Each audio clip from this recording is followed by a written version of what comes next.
This is TWIS. This Week in Science, episode number 977, recorded on Wednesday, July 10th, 2024.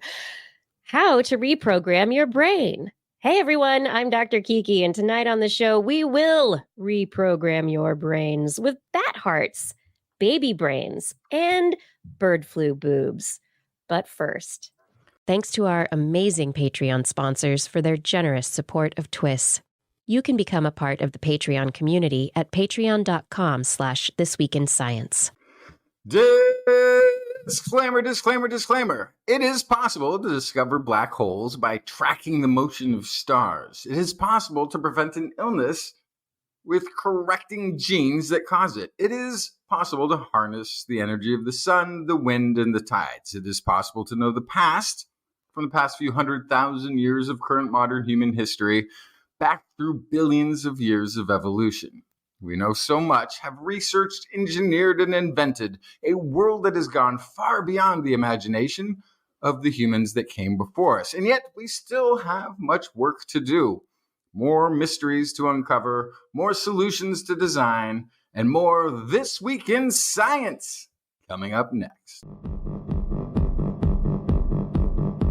I've got the kind of mind that can't get enough. I want to learn everything. I want to fill it all up with new discoveries that happen every day of the week. There's only one place to go to find the knowledge I seek. I want to know what's happening. What's happening?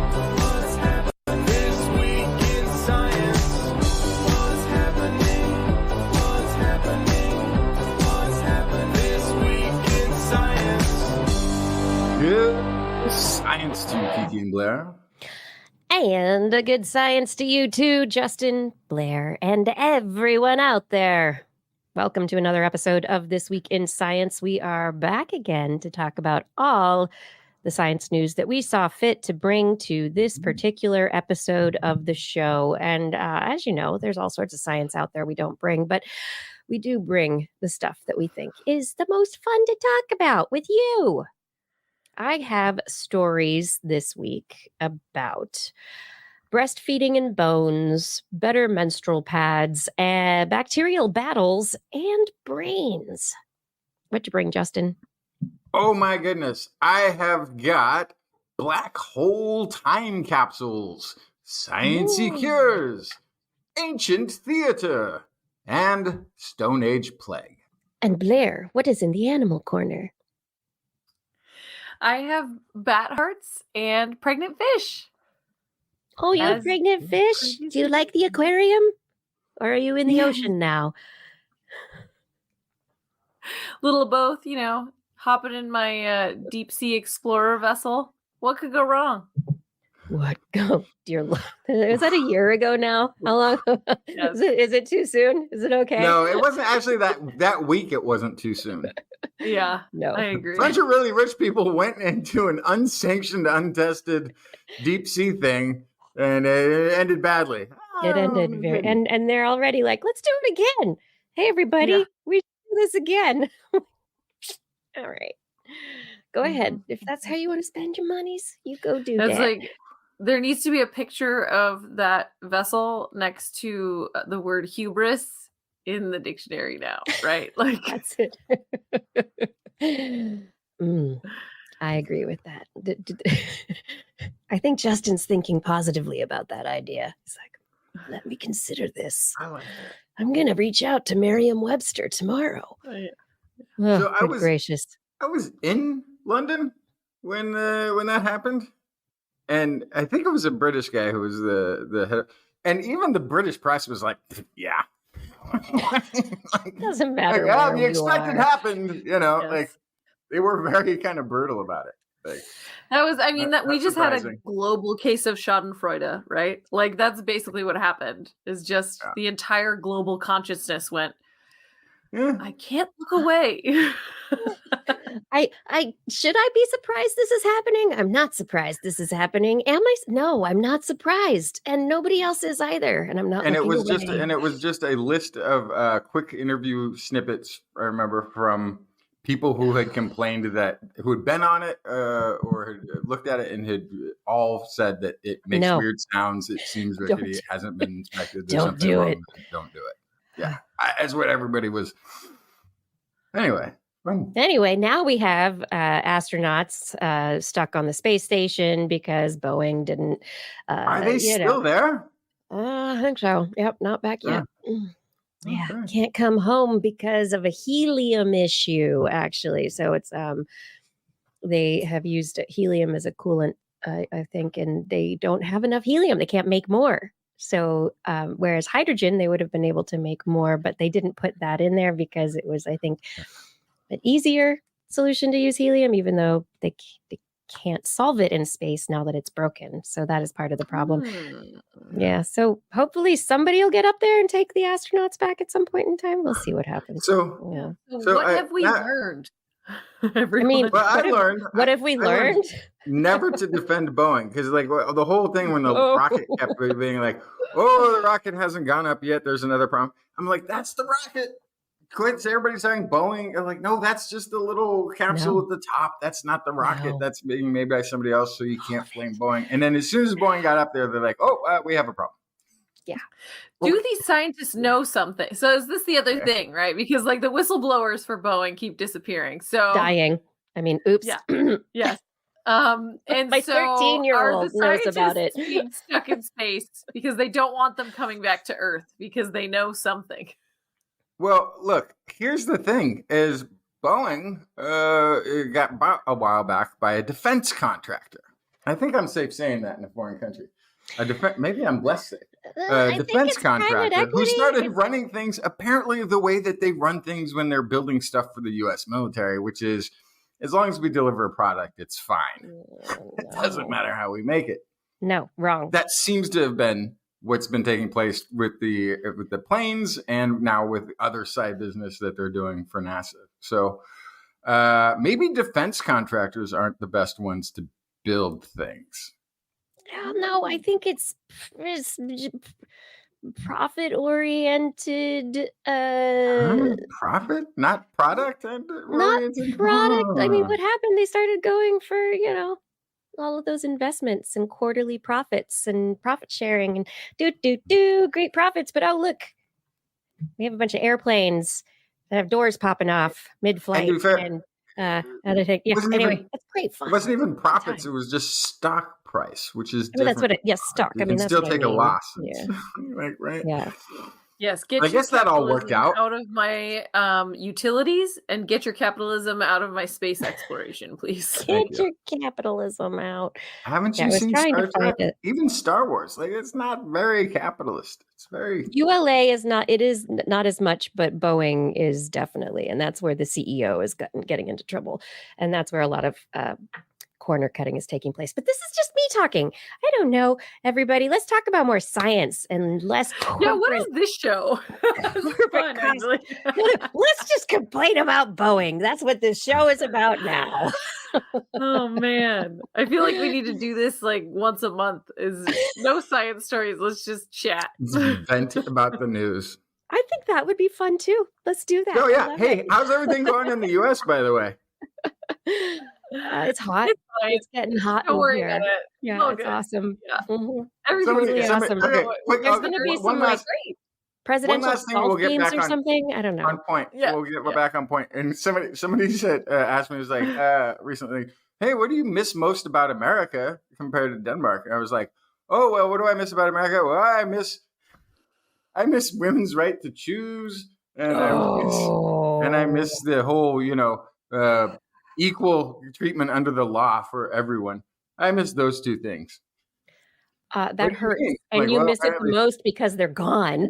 They're gone. See, I thought you would have said the food, but that's just me. No, I mean French fries. They're French, or I mean they're Belgian. Really, I think. Actually, the food here is pretty good. It is. The produce is terrible.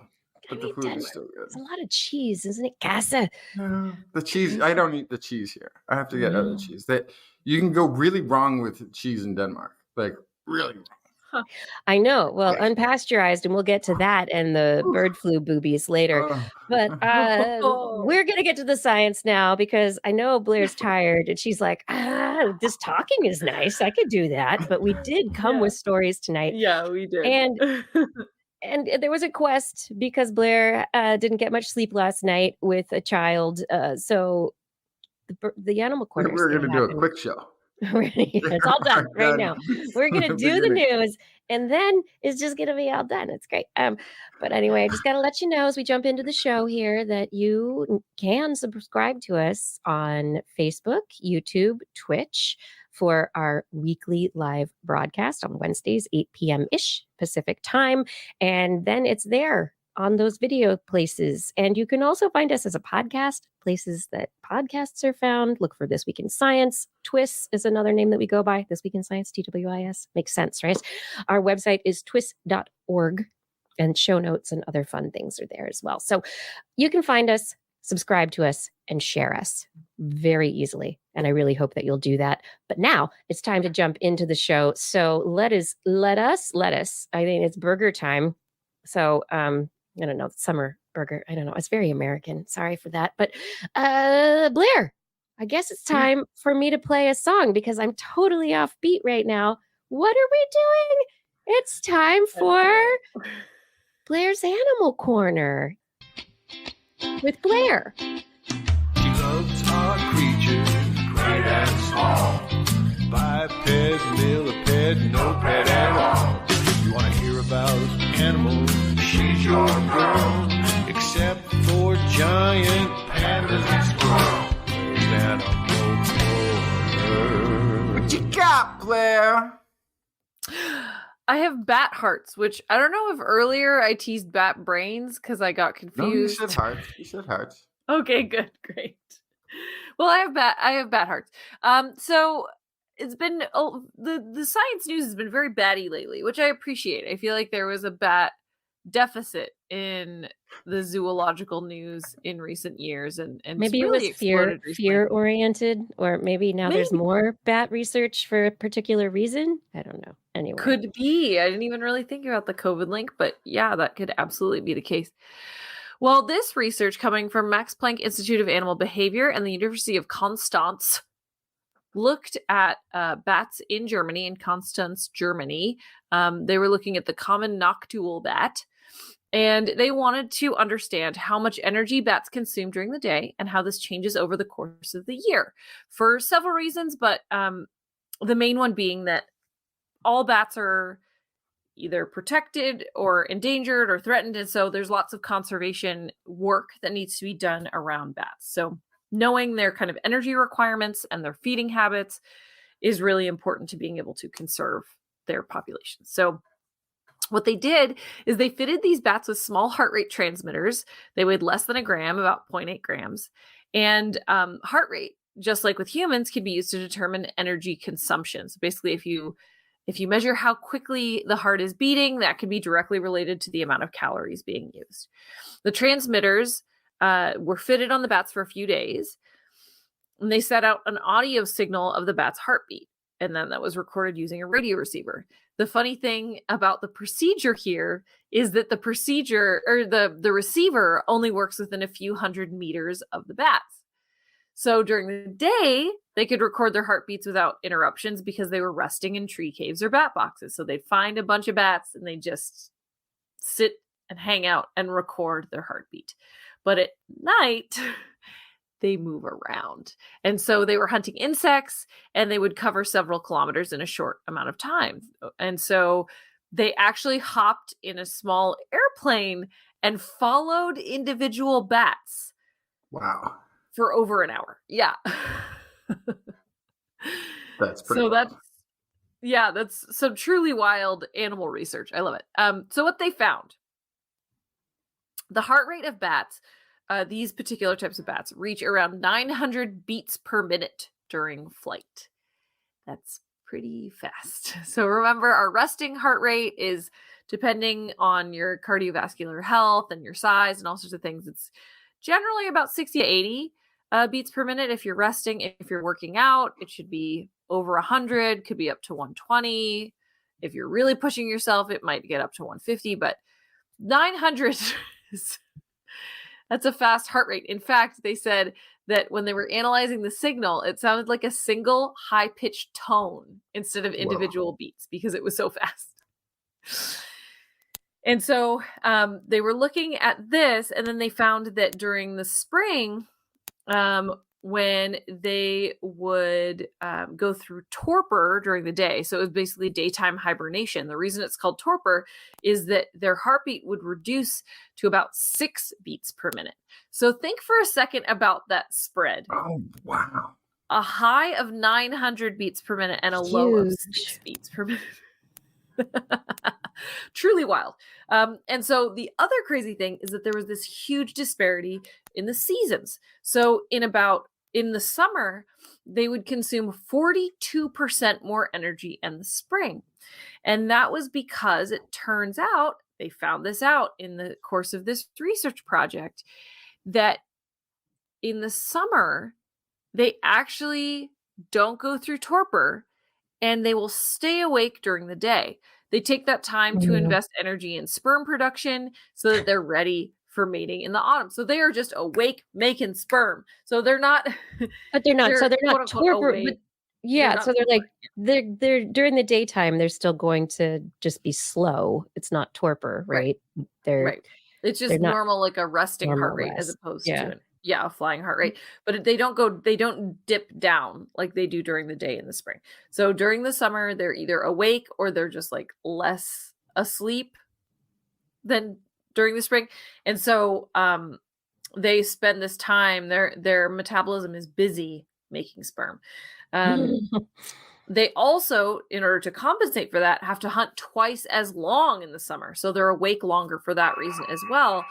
So they could eat up to 33 June beetles or over 2,500 mosquitoes in one night. That's that 42% higher intake. Are we listening to the heartbeat? Yeah. So I found the heartbeat, and that high-pitched tone that you referenced, it really is. But that's just at 24 beats per minute. Torpid bat, heart rate 24 BPM. And then we'll move forward. Resting bat heart rate. That's like twice jump. Right, okay, let's get up to 600 BPM before flight. Before flight. We're getting ready to go. Look at that cute. He looks like he's wearing a toupee. And this is the flying bat heart rate at 720.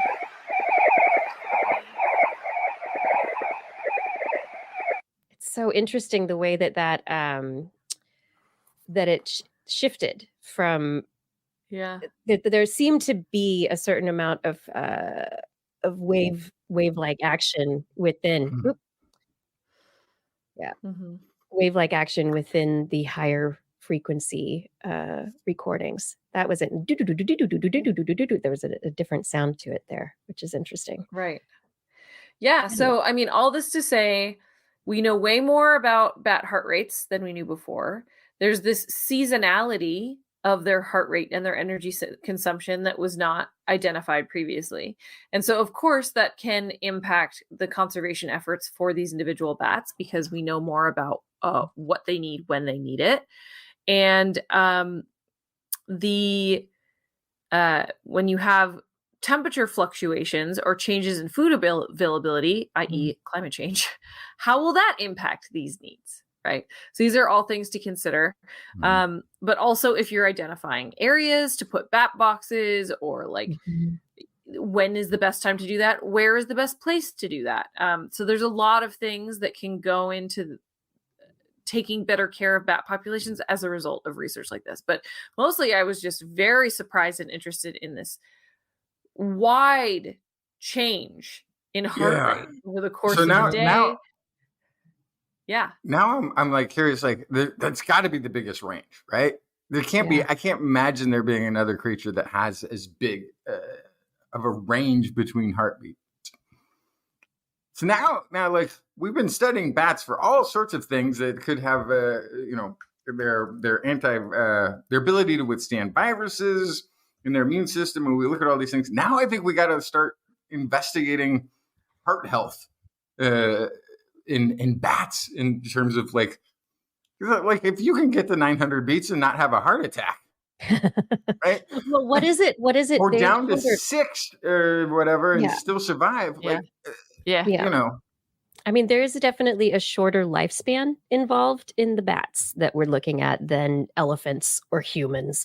But so what, and there is a relationship between faster heart rate and shorter lifespan that seems to be pretty consistent across animals, different animal kingdoms. So, I think those are really interesting questions to ask and hopefully answer, right? Like what kind of stresses can a heart take, and how much can these muscles, what makes those heart muscles able to do that? And is it that the bats die because they have heart attacks, or do they die of old age? Right. Do they die? I mean, it's this, we all die because our hearts give out, right? At some point. But why is it that our hearts give out? Is it because we stopped breathing, or is it because our hearts just stopped? Yeah. So I just looked because I do think it's an interesting question that Justin brought up. And I was like, oh, I wonder if hummingbirds, because they go through torpor. But a quick Google, so this is not supremely fact checked, tells me that they go from the low at about 50 to the high of between 500 and 1,000. So still a pretty big range. They're in that range. They're getting in there. Yeah, that was a good call. And there are shrews that have heart rates up to 1,500 beats per minute, and a lot of shrews go through some sort of hibernation or torpor. So I think that I'm not sure if this takes the cake, but it's pretty wild. Yeah.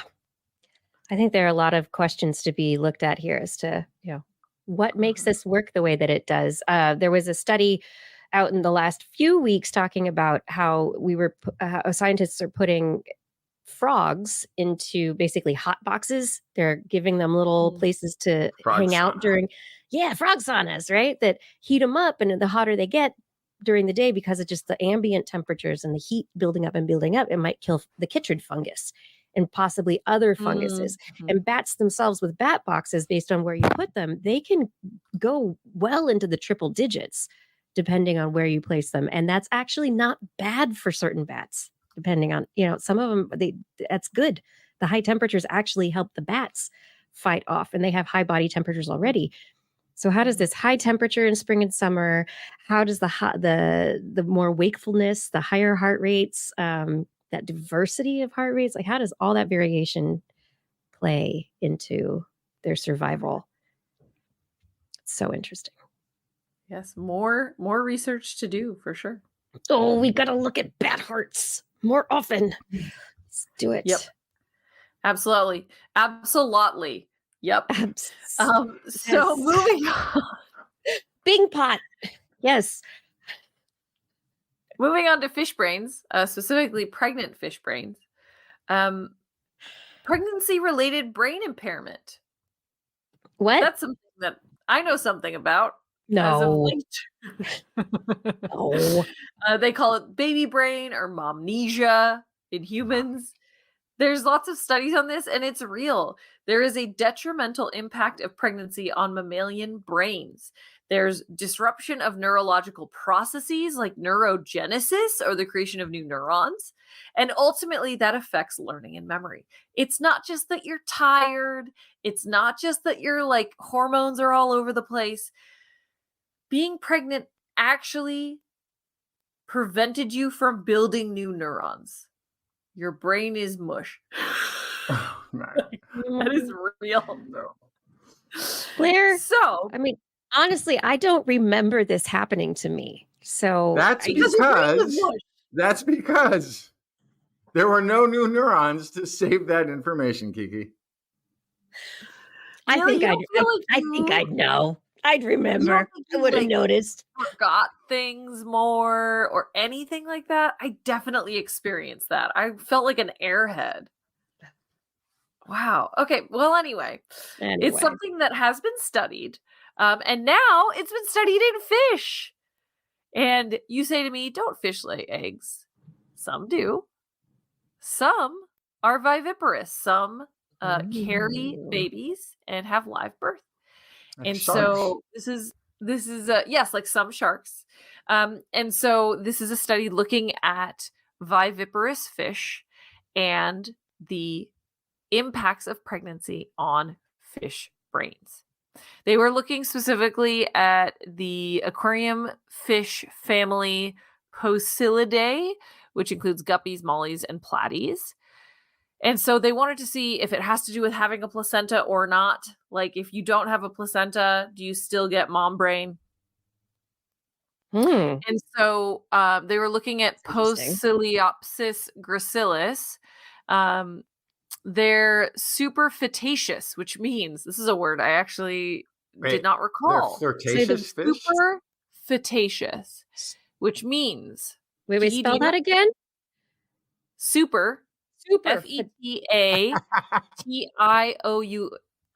Fetaceous. Superfetaceous. So super fetal, right? Fetaceous. So many fetuses, meaning they can be pregnant with multiple temporally overlapping broods of offspring simultaneously. So there's there's actually a mammal that's superfetaceous, which is kangaroos. So anyway, that's a whole nother tangent. But so that means that essentially these fish are pregnant constantly in adulthood. Once they can get pregnant, they're always pregnant until they die. So detrimental impact on cognition could be more evident in that species because it's kind of impacted. Like it's magnified because they don't get a break. They're just constantly pregnant.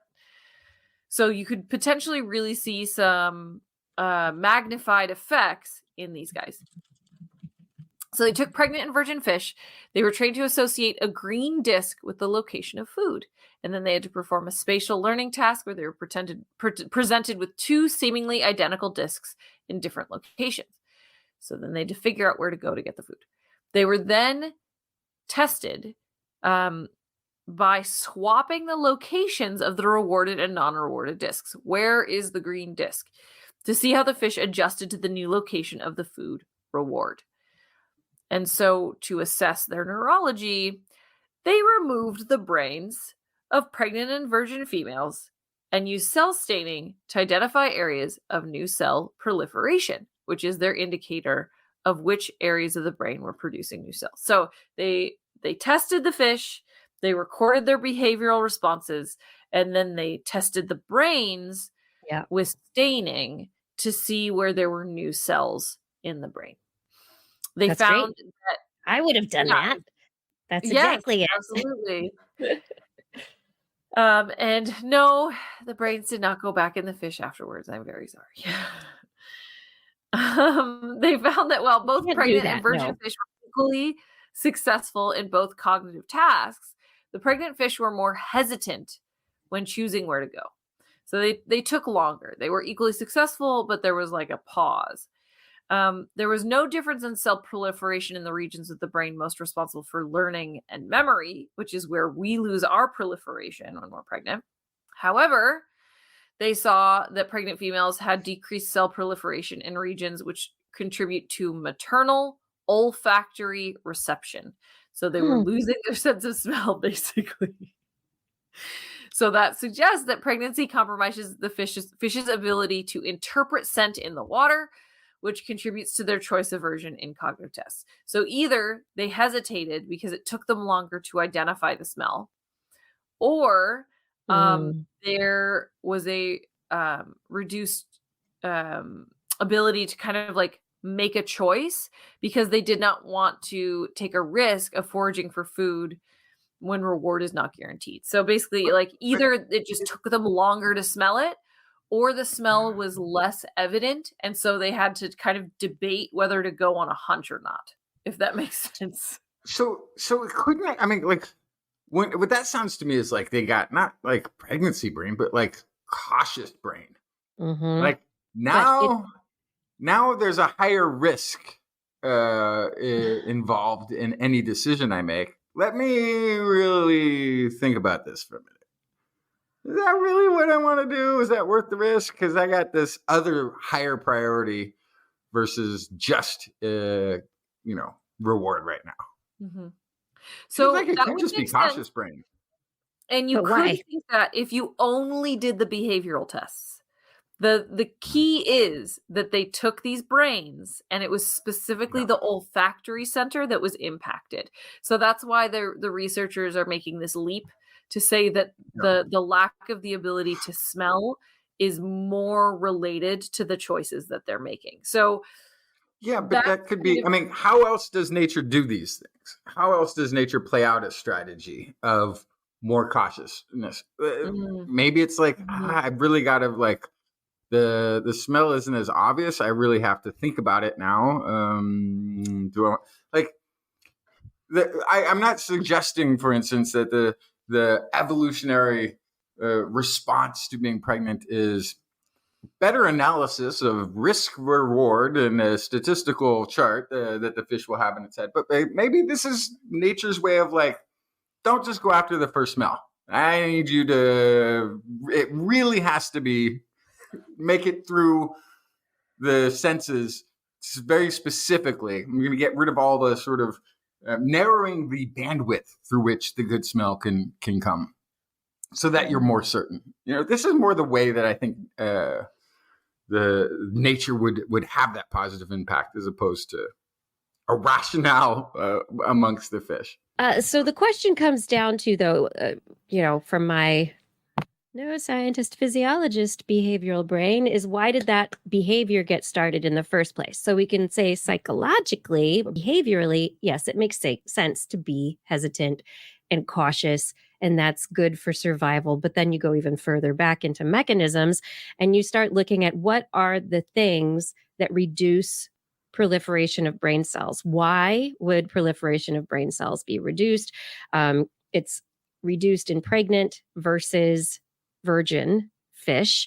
So you have, there's an energetic trade-off for sure, which is going to be, you're pregnant, so less energy to the brain in the first place, but perhaps the way that it has traded off in a particular area affecting neurogenesis in certain areas of the brain, it leads to these behaviors that are then evolutionarily impactful, more successful and beneficial. It's like more cautious. Okay, babies survive more often. And so that leads to then those, kind of an evolutionary explanation that you can come into. But I don't know. I always bring it back to the mechanism stuff. Why? And I have like 4 anecdotal examples. Like where you are, when you're pregnant, where you are going to remember where you left your keys or your food. Or yes, but I can tell you, human birth is not easy. I'll be the first to tell you this in case you don't remember, because you might Thank not. goodness, Justin, that you, the man, remember it at all. Have come out with this very controversial take. I appreciate it. He's been pregnant adjacent many times. I've been present for 4 births. Yeah, I've been present for 4 births, and without pregnancy brain. And I can tell you, amazingly, Spencer's supposed to get pregnancy brain too, though. Isn't that weird? The women, so I want to see a fish get that. Hang on, the women who can remember a thing I said several months ago that I forgot that I had committed to, or the birth dates of everybody who we've ever met, or who have these lists of memories that I have no access to, do not remember the details of the birth. No. Do not remember the details of the. Well, that's a whole different thing. That's a specific mechanism where amnesia hormones are released by your body. No, this is real. No, so that you'll get pregnant again. No. Yes, you're willing to try that insanity. You have to forget. You have to forget. Yeah, I totally think so. I think that's like the only way people would have multiple children is if they just can't remember what they went through. This has already been studied. This is science. For real. You get roofied by your body at the end of childbirth. That is what happens. So the interesting thing here about the fish, right, that are pregnant basically all the time, right? They have a rolling pregnancy. They're just constantly birthing babies. Bloop, bloop, bloop, bloop, bloop, bloop. They have to keep the calories up. They got to keep the energy going. They got to keep wanting to get pregnant.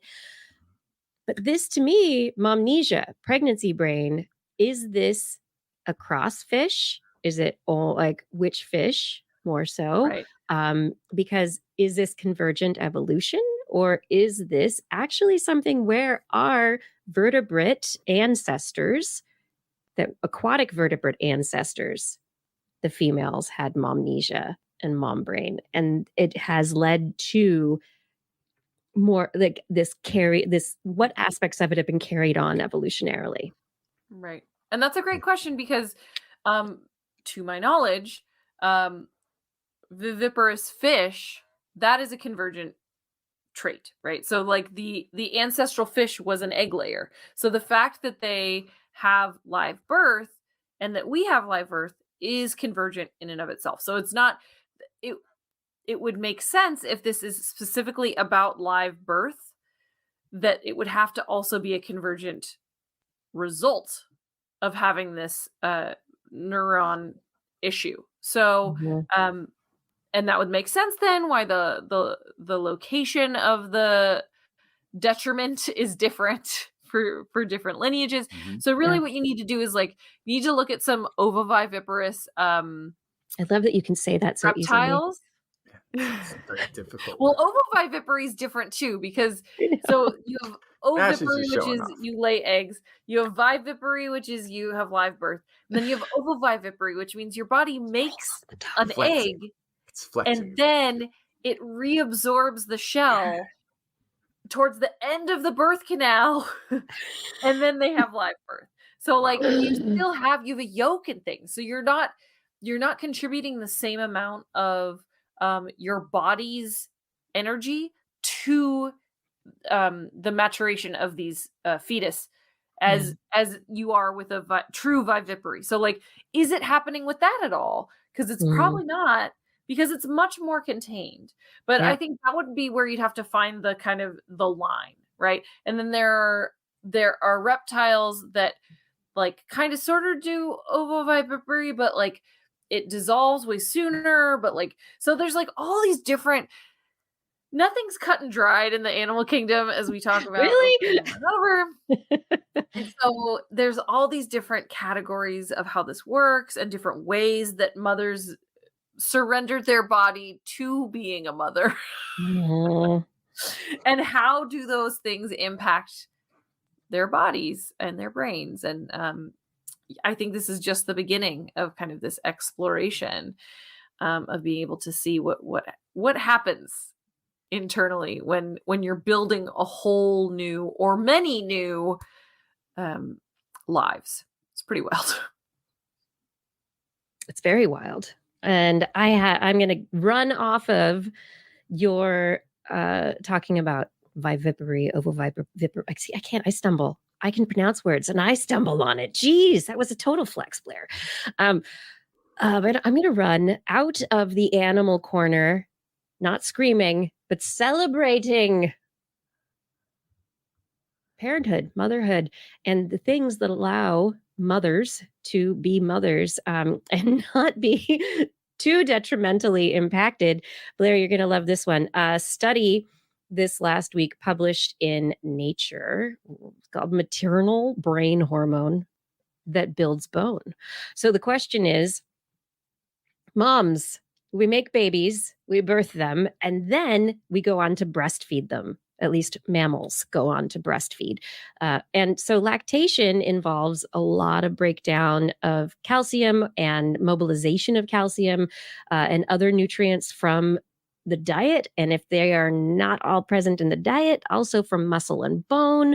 And many people breastfeeding, they lose weight, they lose muscle mass if the diet is not sufficient to be able to keep the nutrients going to the child who is feeding off of that lactate. So researchers just published this article, open access, this last week, looking at how do mothers maintain bone density.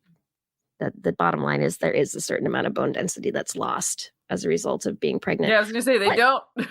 Yeah, not always, but I'm going to say, but it should, based on the balance of calcium and other metabolites, it should be way worse. Like mothers should basically be like crumbling piles of broken bone by the time they're done breastfeeding, but we're not.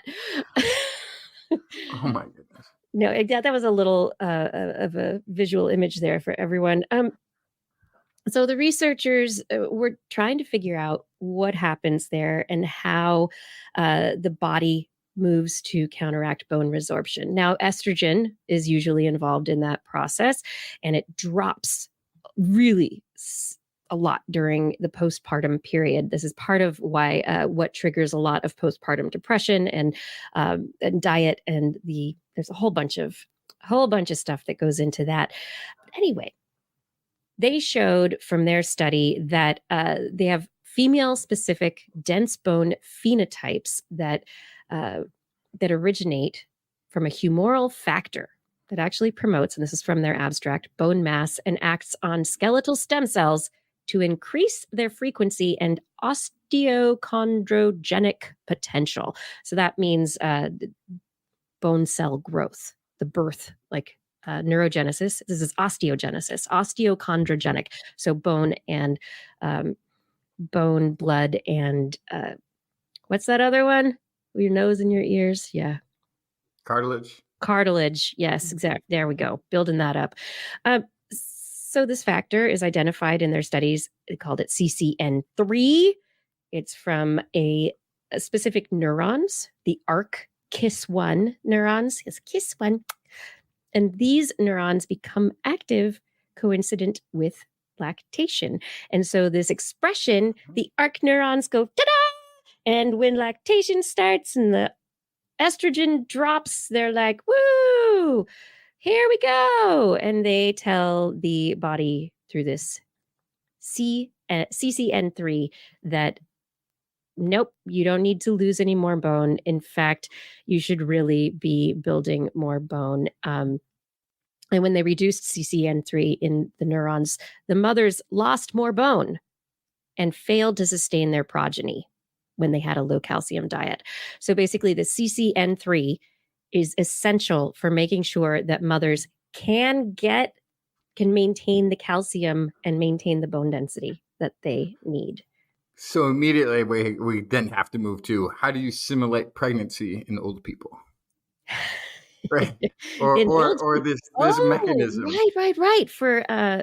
Right. So for women or men, anyone who loses bone density, right? Osteoarthritis. How do we stop? Astronauts. There's fewer astronauts than there are people who are struggling with osteoarthritis currently. Because of age. Yeah. Yeah. So their study here is really fascinating because they're looking at mice, but in this discovery of what they are seeing in mice, they've been able to determine that there is this pathway, and it's a neurally and hormonally regulated pathway that makes the bones happy and makes mommies not lose all of their bones. So we need that. And yeah, how can we use it to the benefit? How can we stimulate the ARC-KIS1 neurons in everyone as they age if they need it? There's so many of us, especially people who are in Portland, right? Yeah, really interesting, well done study. And who knows where it is going to go. So moving forward, and yeah, maybe this could also help with fracture repair in the future. I don't know. Maybe we can do that. Another female-based study, woman-based study, pregnancy kind of related. Well, actually, yeah, the ability to become pregnant is associated with menstruation. And people who menstruate are always looking for good menstrual pads. except menstrual pads, and this might be a surprise to some people who don't menstruate, they don't absorb a lot of stuff, and then they leak. And so people don't like pads. Justin's leaving right now. He's like, I'm out of here. I'm done. I don't want to talk about it. I recently found out that until a couple years ago, they only tested pads on like water. Yeah. They didn't start testing them with blood until like a couple years ago. Very recently. It is, yeah. It's like, oh no, it's like the same. It's water. No, it's not. No wonder they don't work. So they don't work most of the time. And new study out in the last couple of weeks also determined that a lot of the tampon products that are being used are really bad for us and actually have microplastics and really terrible things that are really bad.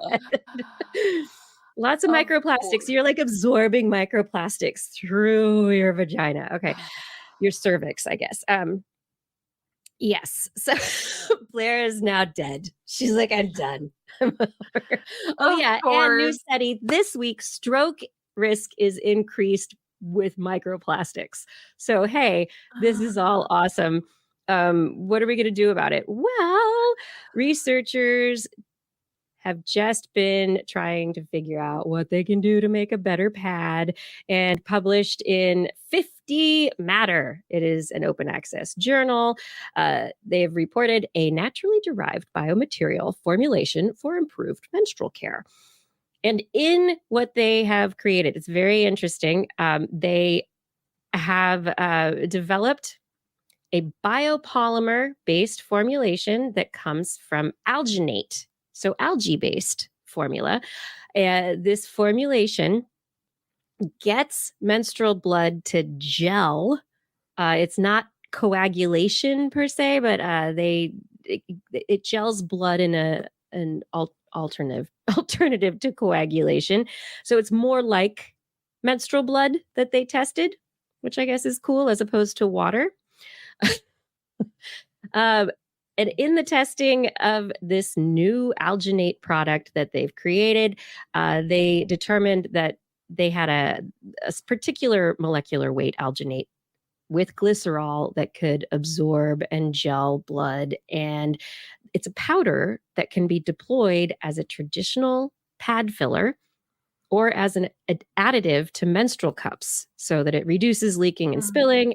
And they have an antimicrobial polymer involved. And so no Staphylococcus aureus, no toxic shock syndrome. I mean, people don't usually get toxic shock from the pads, but toxic shock from a cup or from tampons is a very big issue. So to arrive at a healthier, safer alternative that is less likely to leak, which leads to psychological and social issues, mental health, detractions from mental health, and also issues with just how women feel in public when the embarrassment that comes with things like that occurring.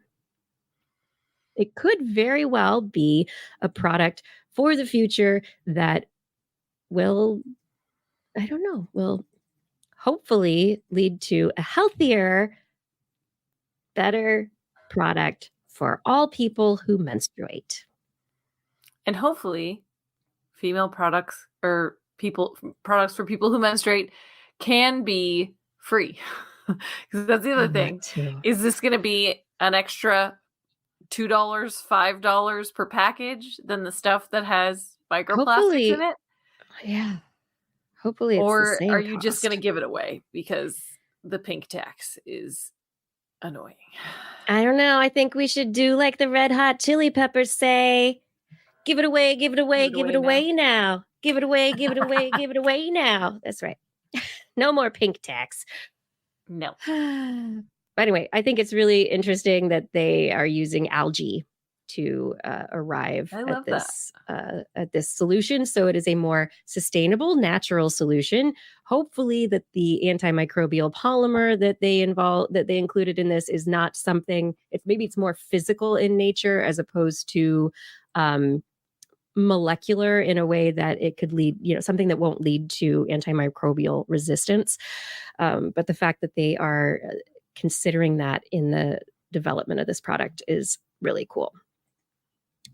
All right. And then mammary glands. Mammary glands are awesome too. I've got so many of these things right here. We're going to talk last estrogenic kind of story. We're going to talk about flu boobs now.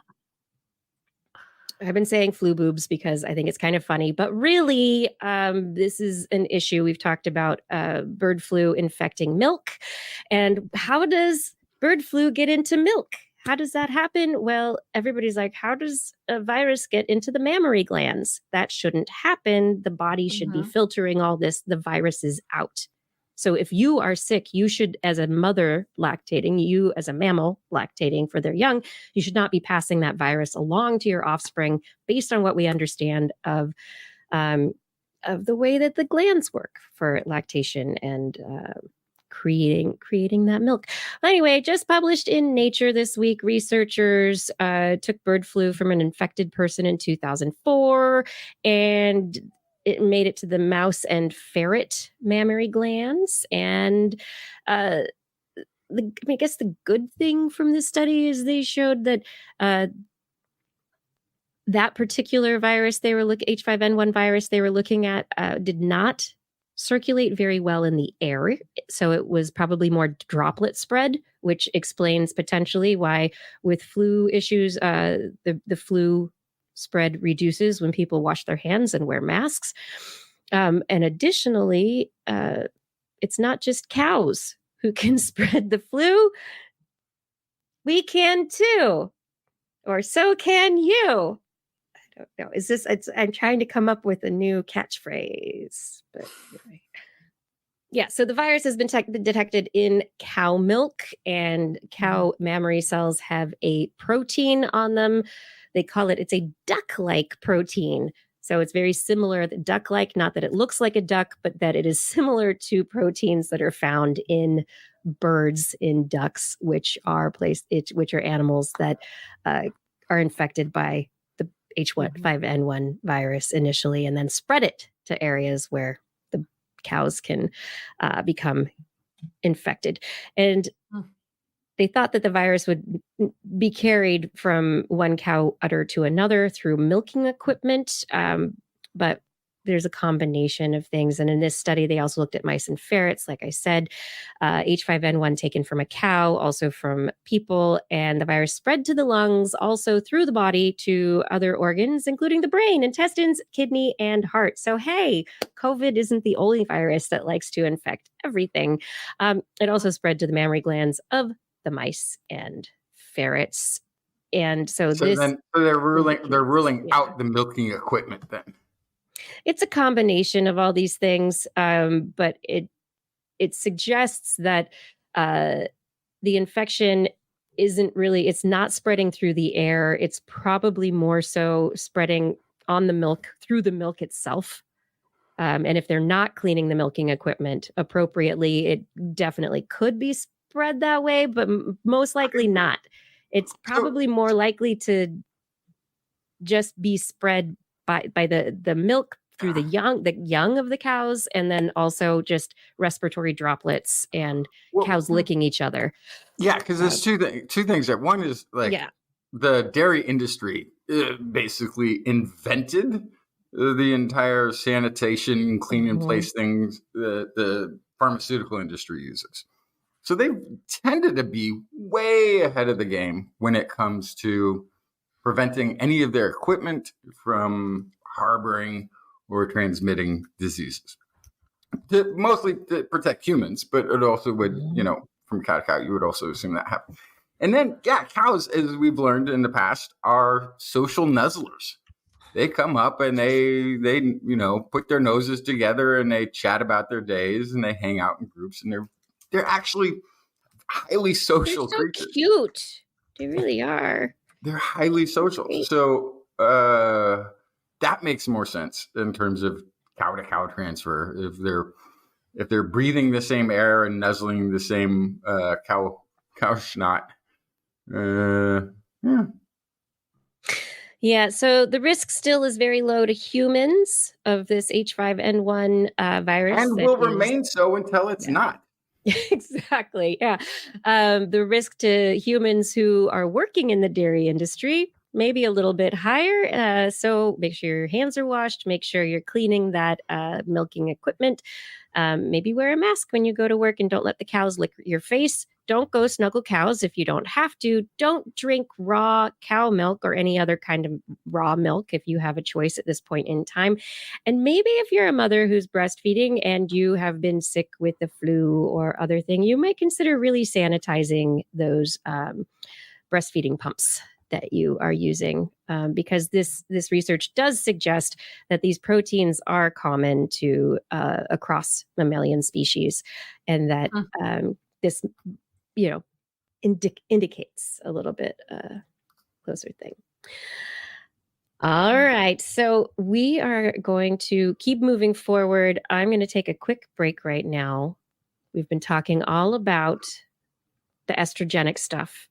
We were talking about the animals, the bad hearts, the baby brains. It's time now for Blair to go so she can rest her brain. Yes. Bye, everybody. I'll see you next week. Thanks for joining us, Blair. Blair, thanks for showing up. Thanks for bringing your stories. Animal Corner to us. Animal Corner brings it. Woot, woot. Have a good week. Oh, I almost hit end stream. You're not supposed to have that. Sorry. Bye, everybody. I'm going to hit leave, which is That's the right one. button. You hit the leave studio button, not end stream. She waves goodbye. That's hilarious. Oh my goodness. This is what I get when people start logging in using my account. Hey, everybody. I hope that you're enjoying the show so far. I promise we're not going to talk anymore about menstrual pads. We're going to keep moving to some more very interesting topics in just a moment. I would like to ask before we move on, though, that if you do like the show, please share it with a friend. Head over to TWIS.org and you can find our subscription links there. If you know people who are on Spotify or Pandora, or I don't know where people are for their podcasting these days, Google. That's right, YouTube. We got our podcast on YouTube and other places. You can look for This Week in Science. Share us, like us, subscribe to us. It really does a real service to the show to add to our numbers so that we get shared more in the algorithms. That's how it works. Also, just, then you won't miss a show. I mean, that's really what I care about, right? It's what you care about too.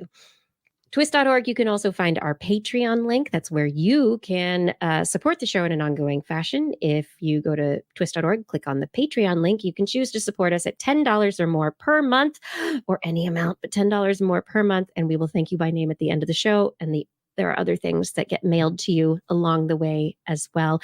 And our no, I'm not selling you houses. No, nope, no houses. Zazzle. These websites. Zazzle link. That's our store where we sell merchandise related to the show that goes to support the show as well. A lot of it is TWIS related. Well, all of it's TWIS related, but a lot of it is Animal Corner specific that Blair has created with her artistic abilities. And we really want to see you with your TWIS towels for the summer. Do you have your TWIS calendar? Do you have your TWIS trucker hat? I mean, come on, people. Let us know. Oh, I need to get that again. I used to have a TWIS trucker hat. I really loved it. Yeah, we have and it's the TWIS only mouse trucker hat I've ever owned or things. worn. So I got to get that one again. TWIS sweatshirts. It's a little too hot to think about sweatshirts right now in the United States. But anyway. TWIS.org, click on the Zazzle link. There's so many cool things in there. Support the show. Show us that you love us by buying and using our goods. It helps us out. I think that's all the stuff right now, but really the main message right there is we can't do this show without you. We really appreciate that you are here. Thank you for your support. All right, coming on back with more TWIS right now. And everyone, oh my goodness, it's not the Animal Corner. It's time for Justin to talk about stuff. Aha. Well, if I'd known I was going to talk about stuff, I would have brought stories. Yeah, I'm throwing it at you. There you go. Oh, I don't even know where to start. Okay. Actually, this is one I'm going to start with here. This is from the Max Planck Society. It says newly identified fast-moving stars in the star cluster Omega Centauri have provided solid evidence for a central black hole in its cluster of stars. This black hole they estimate to be around 8,200 solar masses. It's 8,200 of our suns in mass. And what's sort of interesting about this black hole at the center of this star system is that this star system is within the Milky Way. And the star system used to be a galaxy. It used to be its own galaxy with this black hole at its hub. At some point in the ancient cosmic history of time, this galaxy got absorbed by our Milky Way with its much, much larger central black hole, which is in the millions, I think, of solar masses. And it's this sort of what they're calling a time capsule galaxy. So Omega Centauri has a collection of about 10 million. Explain the time capsule aspect. Like, so somebody buried it in a backyard. Yeah. So this is what is thought to be an early version of galaxy. They have a collection. They have a black hole at the center, which sort of anchors everything. The stars are swirling around it. And throughout cosmic time, the black hole absorbs more and more of the stars in its system. And occasionally it meanders about and meets other black holes and other galaxies of similar size. And they merge and they form larger galaxies with larger black holes at their core. But this one got caught somewhere in the rural portion of our galaxy when our galaxy was already a much bigger black hole anchored fish in the cosmic soup, and so no longer was merging. No longer had anything to merge with. It got caught up in our orbit of our galaxy, and this sort of primitive galaxy got stuck in its development. It couldn't merge with anything else, and many of its stars got stripped away by our galactic influence, and so it doesn't have enough stars to fall in to make it bigger. Actually, if all of the stars really fell in, if all of the stars fell into its center. And there's something like 10 million stars around this black hole. The sort of whole system would actually be the same because it would have the same amount of gravity. So it still wouldn't go anywhere different, right? So it's kind of just stuck where it's at.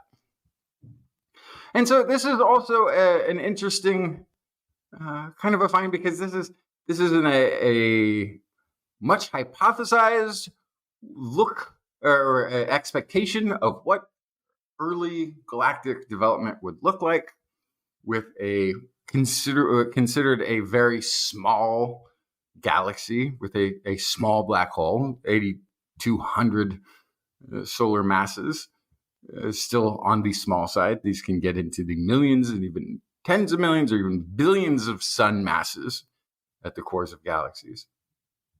So this is a very small one, but then still beyond, a stellar black hole, which is just a few stars worth. This is in that, and it's not a supermassive, so it's right in between, and it had its collection of 10 million stars around it. But now to figure out when they first looked at this, the Omega Centauri is visible in the southern hemispheres. Southern latitudes as a smudgety thing in the sky. Smudgety, very sciencey term. A smudgety spherical collection of stars And it has been hypothesized that there was a black hole in the center, and they were trying to figure out ways to look at this.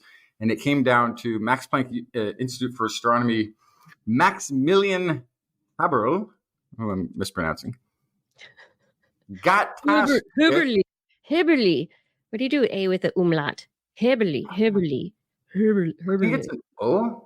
Depends on what country. Yeah, which one are you? Anyway, go ahead. Anyway. Yeah. So you got tasked basically with like, hey, track these 10 million stars and see where they're going. Mm-hmm.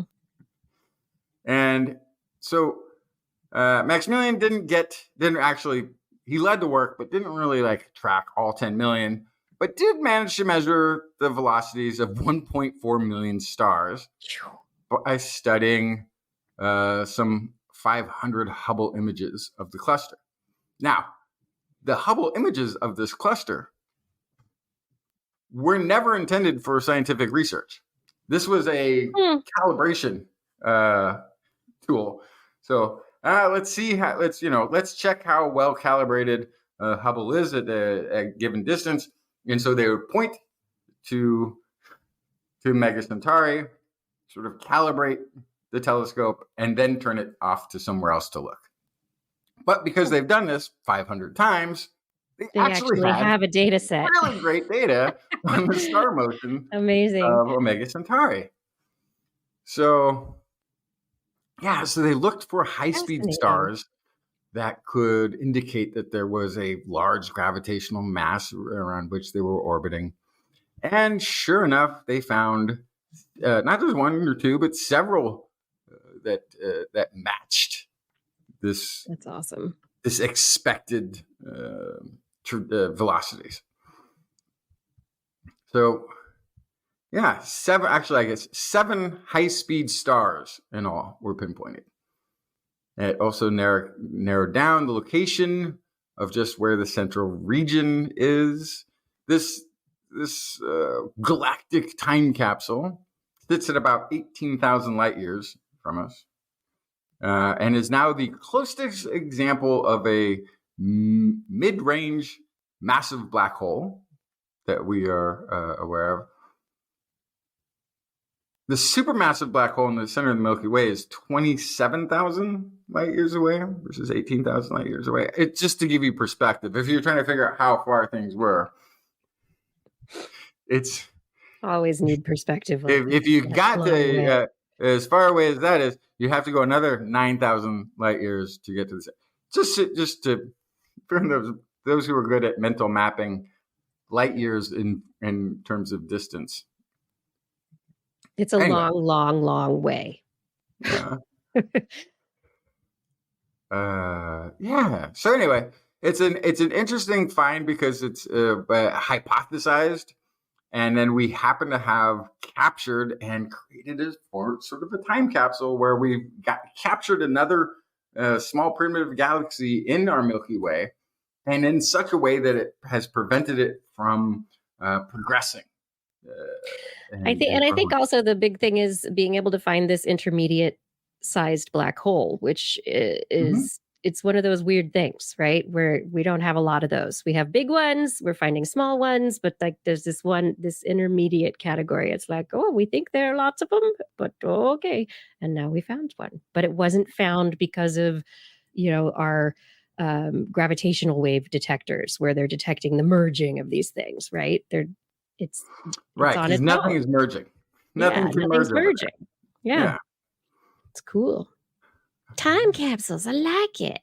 And I guess I don't know how much gravitational lensing you can even capture from a small, what would be considered a smallish black hole. They're calling it massive because it's big, but when you have other ones out there that are in the millions and billions of solar masses, then you're really getting gravitational lensing events that will even allow you to use them as a lens of your telescope to look beyond the black hole into the background. When we're talking about black holes, it's like you have microscopic black holes, you have normal black holes, and then you have You have the stellar, which is stellar like black holes, and then you have star like collapsed. It's a little bit bigger black hole, and then Um, massive black holes, and then supermassive black holes. I mean, physicists, astrophysicists, with their terminology defining these things, they've kind of stuck themselves with certain categories. Massive, supermassive, whatever. But at least they're using the words that mean the things that they mean. Like, it's true. like biologists are still like always stuck. Like, we're going to use like a language nobody else uses. We'll use Latin to name everything, and so then Latin actually makes sense. Latin is like, okay, this is a language that everybody agrees on. It's the basis for like all of the Latin language. Latin languages, that's where it came. Like, let's use Latin for the scientific stuff. Let's make all of astrophysics use Latin so that it's a constant with biology. Shouldn't everything be in Latin? Let's do it. No, nothing should be in Latin anymore. Nothing. Absolutely nothing should be in Latin anymore. Why do you want to keep Latin dead? I don't understand this. Because nobody uses it. Like if you we use it all the time in roots of words. It's the basis for so much. Right now, it just we need something that works, that everyone agrees on, as opposed to like, oh, we're gonna say massive or like supermassive or whatever. Yeah. But that's saying what the thing is. And that's all that Latin did. Latin just said what the thing was in Latin. But nobody knows Latin, so when they see the Latin, they don't know what they're starting. But it's agreed upon. Let's just do all Latin. The common language, common international language of Esperanto? English. Esperanto? No, somebody tried that. They're like, hey, let's make the language this other language that everybody will have to learn. No, nobody did that. Okay. Fail. Okay. No There's Latin. like 3 people out there going, but I learned it and it's really useful to talk to those 2 other people. We know. So useful. It is. I know. Okay, everybody. If you're not doing your Latin studies right now, maybe you're doing some prime editing. Eric Knapp. Yeah, biology doesn't use Latin. It uses Latin like a phony language. Yeah, that's true. That's true. Wait, what were you saying? Prime editing? Yes, I was trying to make a segue for you. So I don't know if anybody out there has ever heard of cystic fibrosis. Yes. But it is the most common, if not one of the most common, if not the most common, genetic disorder. It causes a buildup of mucus in the lungs and other parts of the body, breathing problems, infection. Now there's a 3-drug cocktail known as Trikafta. Has greatly improved patient quality of life since its development in 2019, but this has negative side effects. It can cause cataracts, liver damage, and price tag is steep. A lot, yeah, right. $300,000 a year ish. Like, I'm sorry. I feel like that could be made cheaper. That doesn't seem like it has to be. Researchers at the Broad Institute of MIT and Harvard and the University of Iowa have developed a gene editing approach that efficiently corrects the most common mutation that causes cystic fibrosis, one that is found in 85% of patients. What? With further development, it could pave the way to open a door to a path to things that could have be administered with less side effects. So, how does it work? This is prime editing, which is making insertions and deletions and substitutions of genes in vivo, meaning the person it's not like we're going to engineer a future generation.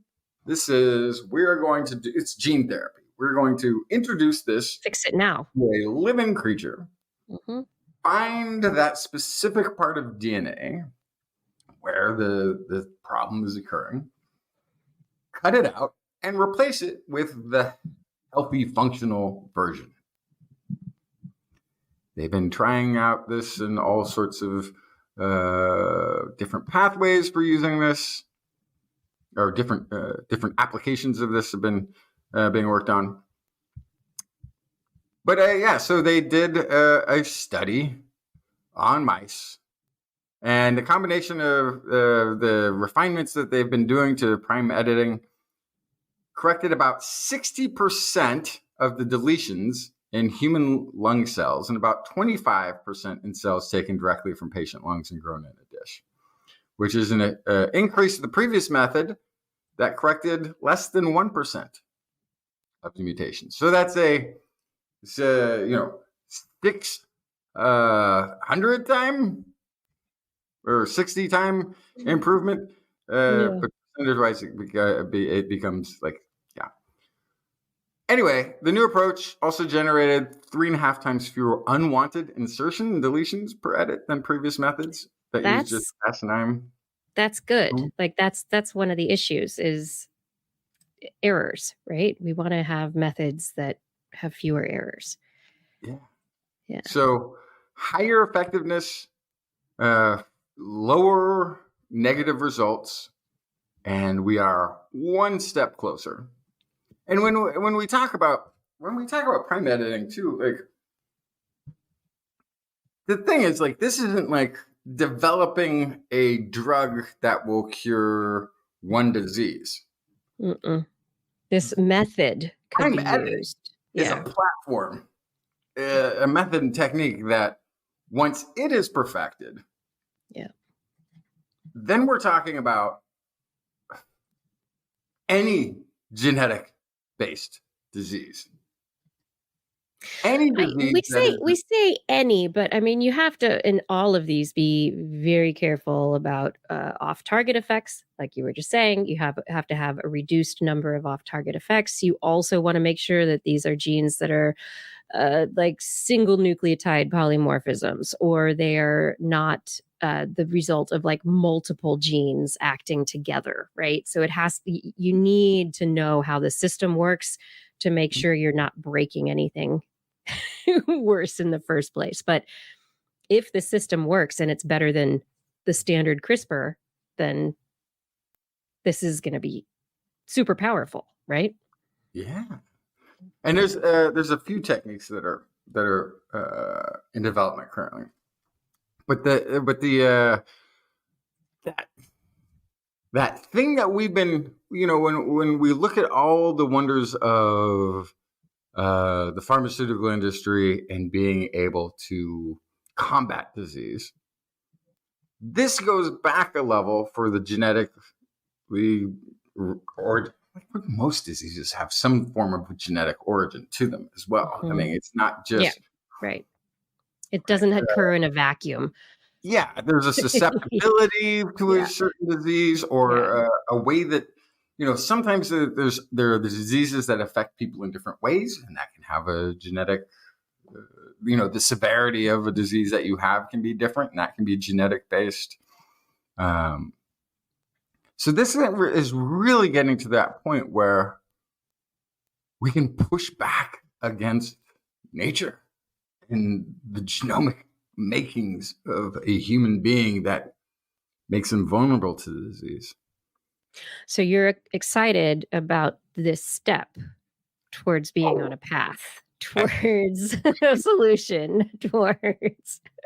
Well, and partly because every time we've talked about drug development in terms of this new discovery opens a door to a pathway to where they might find a buried treasure chest where there could be a key to unlock a door to get us to a potential cure for a specific disease. Yeah. That's one disease with a lot of future steps. With the prime editing and the gene therapy techniques that are getting built, they are at the end of their path is most, if not all, human genetic-based diseases. Mm-hmm. And then you're talking about you can even go a little bit beyond that, and then start to think this is also the longevity. This is the fountain of youth. Going beyond that, which is like, if there are genetic changes as you age, what if you could replace those things that are not taking care of your cellular mechanisms, your mitochondrial replacements, your whatever machinery begins to break down, will have a genetic basis. We'll have a protein that's not doing work anymore, or not being created anymore, or is being overproduced. Being able to hack into that system is immortality, let alone disease prevention. So this is, to me, immortality. That's taking it far, but maybe. Yeah, I don't know. I mean, the big thing is not having multiple drug cocktails that have to be taken every single day, but possibly, like you said, gene therapy, that the genes get fixed, right? It's a treatment that you go in once, maybe twice, and then your body's making the right proteins so that you don't have the lung issues. You might get malaria, but no. Yeah, I mean, you can get all those non-diseases. Oh boy! But genetic immortality is in the when you look at the things that gene editing can do. Yeah, if we can perfect it, genetic immortality is part of that. Do I want that? I don't know. Aging. What do you mean? Oh, look at you! Are you already jumping on the anti gene editing bandwagon? No. Nature gave I me want these genes I and want want gene editing forever. cream that I just rub on my face and it gets rid of wrinkles, and the gene editing cream, you rub it on and it gets absorbed with the hyaluronic acid and it gets rid of the cancer. And this is what we want. Yeah.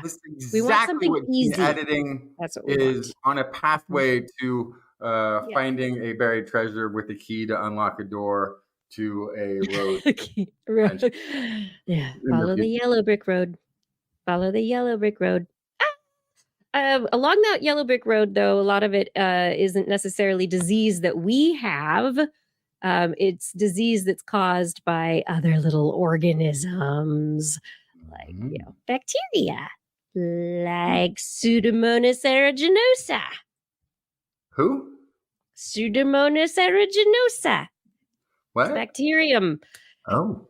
It's a really, really dangerous bacteria because it likes to become antibiotic and multi-drug resistant. So Pseudomonas aeruginosa is particularly involved. Over 500,000 deaths, 300,000 related to antimicrobial resistance every year. A lot of these are COPD, cystic fibrosis, non-cystic fibrosis, bronchiectasis. I cannot read some words today. Diseases of the lung, people who have genetic predispositions for diseases of the lung or other factors that have led to a deleterious development of the lung are possibly more likely to be susceptible to P. aeruginosa, but Pseudomonas, it's great. Yes. No, it's awful. Why does it get all of its resistance? Where does it come from? Why is it so dangerous to humanity? Well, we inhale it, we get it in our mouths, it likes to get into our lungs, and then we have pneumonia. We get bacterial pneumonia from this lovely little bacterium. So it was just an environmental organism, became a specialized human pathogen that we call specialized as a human pathogen. This particular group of researchers at the University of Cambridge looked at 10,000 samples, or around 10,000 samples, taken from infected individuals, animals, and various environments around the globe. And they published this in Science this week, created phylogenetic family trees of the bacteria to see how all of these different samples and the individuals that they found in them were related to each other. 7 in 10 infections are caused by 21 genetic clones or branches within this Pseudomonas aeruginosa family tree. And guess how they evolved, Justin? How? They swapped genes. They went to family reunions and they were like, shirt, I'll take it. I don't know. Anyway, they started swapping their genes back and forth. Yay, people living close together in squalid conditions, especially over like the last 200 years. It's really great. Pollution. What are you talking? Why is it going to be the squalid conditions? Well, why can't it be the fancy dinner parties where everybody showed up and swapped it? Huh? Well, maybe, but it's most likely in areas that have lots and lots of terrible air pollution, where there's lots of traffic, where there's lots of industry, where we're not cleaning the air as much. So usually the fancy dinner parties are not happening in those places. And they have nice HVACs these days. But in the last 200 years, there's a lot going on. Anyway, the researchers determined that these bacteria get into individuals. They prefer those with cystic fibrosis. Some of these 21 clones are like, yeah, cystic fibrosis, that's where I want to be, because there is actually a defect in the macrophages of the people with cystic fibrosis that allows the bacteria to survive within the macrophages themselves. So the macrophages go, I don't like you. I'm immune system. I'm going to eat you. And instead of eating them and destroying the Pseudomonas aeruginosa, the Pseudomonas aeruginosa goes, I have a new home. And so the macrophages cannot get rid of it, the bacteria, and then infect the lungs. And they do really great there. They've gotten all sorts of specialized mutations that allow them to thrive within the lungs of people who have cystic fibrosis and other lung diseases. You kind of got to admire. Yeah, you got to admire it. But they're really excited. Researchers are excited about the research because they've determined that, okay, it's not all the Pseudomonas aeruginosa subspecies that are across the board bad. There are specific mutations that have evolved in particular groups, which makes sense, right? They've become specialized to the diseased lung environment.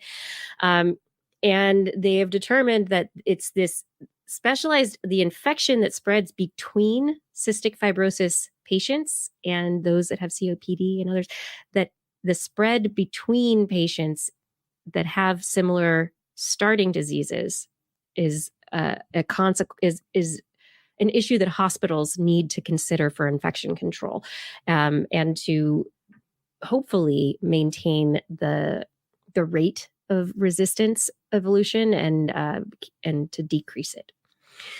So they're saying now at their hospital, the Royal Papworth Hospital, they have single rooms, and they have developed and evaluated a new air handling system to reduce the amount of airborne bacteria and protect patients.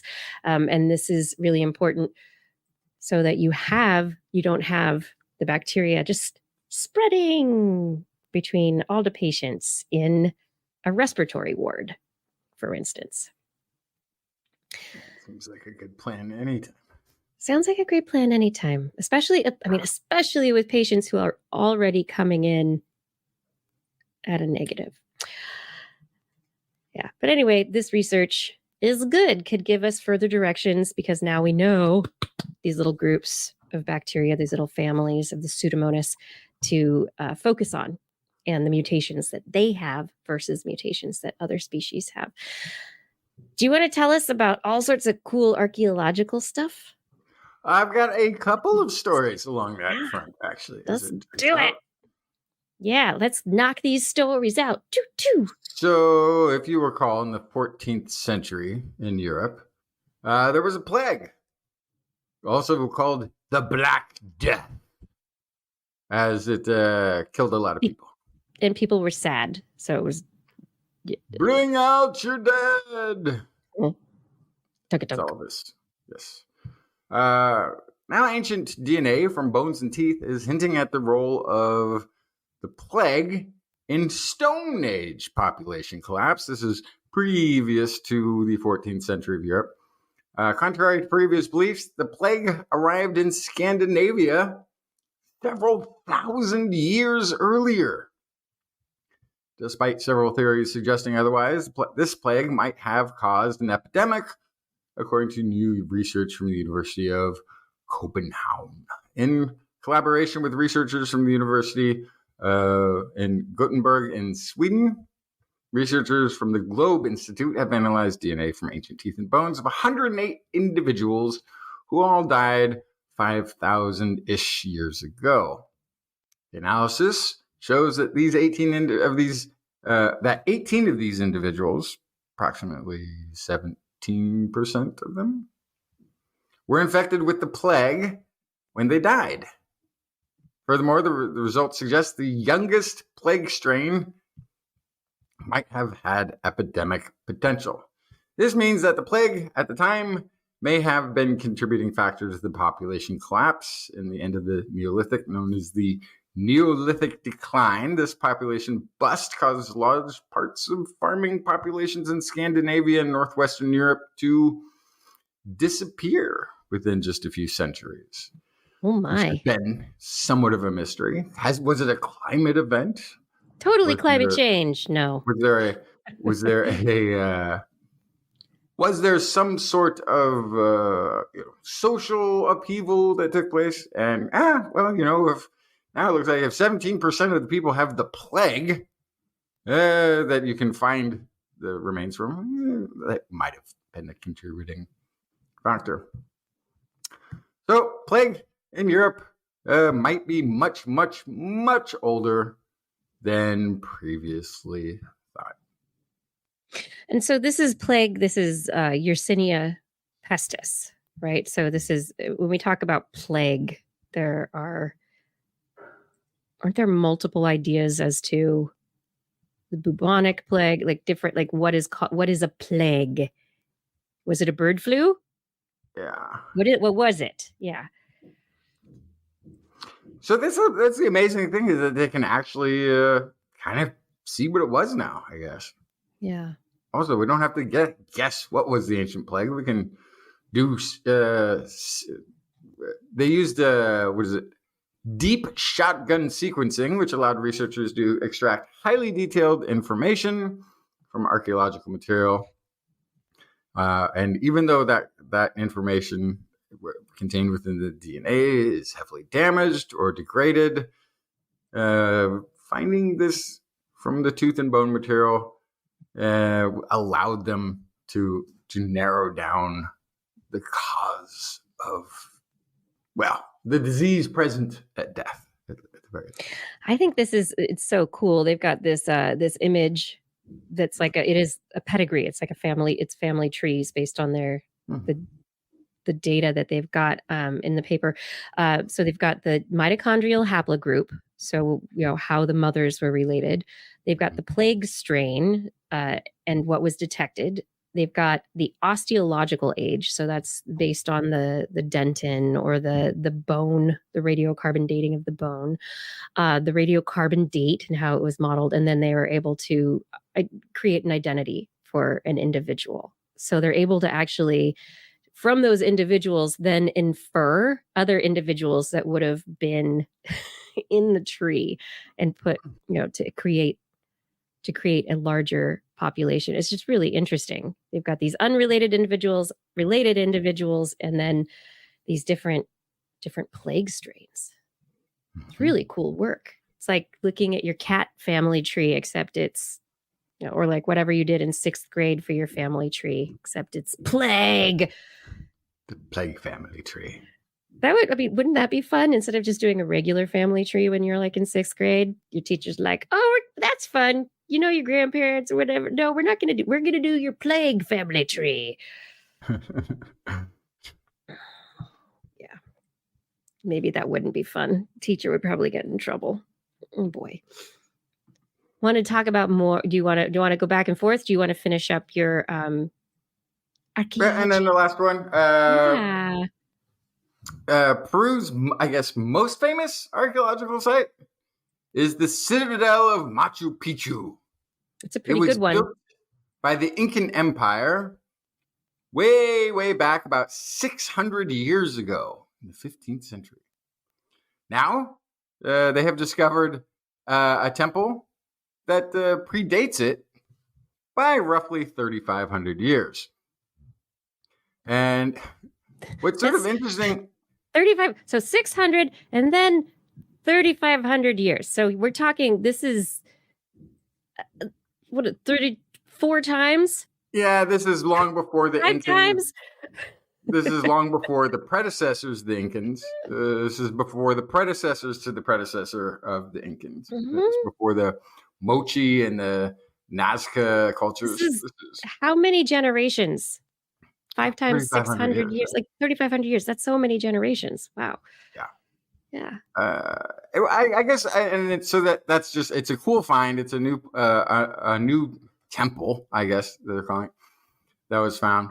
But I thought was the part that I got most interested about is that they think this temple was built into the side of the mountain, and one section of it looked like a small theater, where it had a backstage area and like a stage-like platform. And of course, it says it could have been used for ritual performances. Could have in front been. of a selected audience. Mm-hmm. I don't know what the obsession with calling everything a ritual. Like early humans invented theater. Mm-hmm. We didn't. I mean, that's basically what this is saying, right? It was a theater. Well, yeah, they're kind of calling it a theater, but they were like, well, it is a ritual event. But look, this is a stage with a backstage, probably performers who knew the story could go and switch costumes real quick, right? Maybe there was a couple little bits of set dressing they would bring out. But you have to understand that before... Well, actually, the ancient Americans in South America had written word, but still, storytelling, theater is how humanity operated before television, before movies, before the written word and books. We did storytelling. We still do. Long before Punch and Judy. Yeah, the ancient Greek theaters, the ancient this theater, like the spoken word stories around around fireplaces and maybe even in the caves and the rock art is the little illustration of storytelling. We found the storytelling of the Three Little Pigs story on 40,000-year-old. We have so in Western culture, we have dinner time, right? We have 3 meals a day for a lot of people, not you, not me all the time. But you have dinner time, right? It's supposed to be like a cultural evening ritual, right? And anthropologists would probably say it is a human ritual to have this evening meal, right? But you have dinner. So do archaeologists going back and in the future coming back to houses and finding dinner tables or finding these places where our TV altars are created? Is there like the TV They ritual? would pay homage to splat screens from their worship ritual couches. Yeah, but I'm gonna push back a little bit against the ritual word, though, that how you're fighting it and seeing it. It's ritual in that, is it a religious ritual, or is it a ritual in that it is a culturally continued, a culturally transmitted or common thing? So, going to a play every year, the Nutcracker is a ritual event for some people. Our holidays are rituals. That's more religious usually, but sometimes it has to do with more, like Memorial Day for Veterans Day for veterans. Eric Knapp is saying, sometimes I think ritual means we don't know. And so there is that, but something that is a stereotyped and repeated event. Is that enough for ritual? Yeah. So just thinking of it in a language kind of sense. Yeah. And does the word ritual come from Latin? So I don't know. Anyway. So, like also this is it's often who is giving you the information about a culture that they aren't part of that is going to determine how it's being delivered to you. You know, this dates back to what is the initial period of Peruvian culture, which is roughly 4,000 years ago. Despite the fact that people inhabited Peru for at least 15,000 years. So there's also, right, and calling things ritual or putting a spiritual context to it, or even a routine context. I think this is for a selected group of people. What is a selected group of people when they're telling you a selected group of people were allowed to? Well, are you talking about the capacity of the audience? What if they did four shows a day? Right. People who bought tickets, or the people who were invited. 6 on Saturday. You know? Or people, they had a line of people coming in and out of Your there. dinner guests. Still a selected group. Like, you don't know. Stop it. Yeah. So ignoring all the context there, it is fun to say. Like the other thing, it could be like if you've ever seen a White House press room briefing. It could be that part of the West Wing or whatever it is where they come out and they're like, okay, so today we're just going to let you know we think the weather's going to be like this. We think the crops are going to be like that. We have 2% unemployment in our community, and it's that fellow over there, but he's got a broken leg, so he's not going to work. So that, like, it could be some sort of like officiating, updating thing too. For we don't know if it was theater, but the fact that it has that nice backstage, it's built like you would expect a theater to be built. Although I think also it could also be a camping site, a rest stop, bathroom. No, but if you look at the way churches, even modern day, are designed, it could be a religious thing too, because they always have the background. It's like, I'm going to go out there and talk about the God thing. I got to put the robe thing on, and you get there. Everybody ready with the smoke and the mirrors, and it's all Oz behind the curtain anyway, right? But in this case, it's behind the big stone with the bird figure on it. Which is, they call a mythical bird figure. It's a bird figure. Yeah. Well, I don't know why everything has to be, again, mythical and ritual. I feel like it's applied to South American ancient culture more so than it gets applied other places. No, I mean, all the Scandinavian Norse stuff, that's all like ritualistic tools. They're ritualistic boats that they use to ritualistically raid, like, stop. You don't hear it. So I think there's a connotation there. I could be wrong, but I mean, Stonehenge, everyone is convinced that's ritual, right? It's for some ritual, right? Whatever. There were rituals that were performed there by people that showed up thousands of years after it was built, right. But we don't. It was the old school rave location. Yeah. And this was, where the circus happened in, I don't know, in Peru. No, this isn't Peru. Where is this? Mexico. Machu Picchu? No. Peru, yes. In Peru. Where I have ancient ancestors. Ukupe. You do? I have over the Ice Maiden, who's as one of the mitochondrial DNA that I have. She got sacrificed on a mountain, which I think is why we left. That's right. We got to go back to Italy. Yeah. Come on. That's right. There's more that I have multiple. Family. And you do have multiple ancestors? I have multiple lineages. Wait, what? But it's an unbroken chain of mothers that I share with this. That's really cool Peruvian mummy.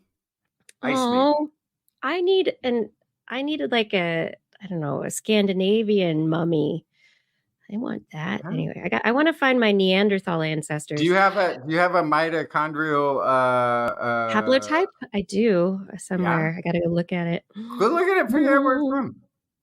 But it's tough. It's tough to get the good ones because it's got to be an unbroken chain all the way back. It's it's really hard. You have to get in line early. John Hogan says, "I think I'm related to Lucy." I think maybe we all are. Maybe. That would be a very specific early human. Yeah. I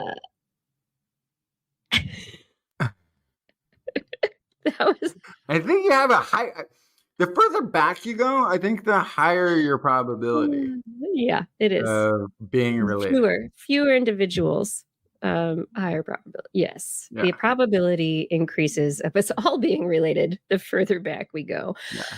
Yeah. Speaking of evolution and how we all evolve and how we change through time, there is one question that vexes those who study morphology.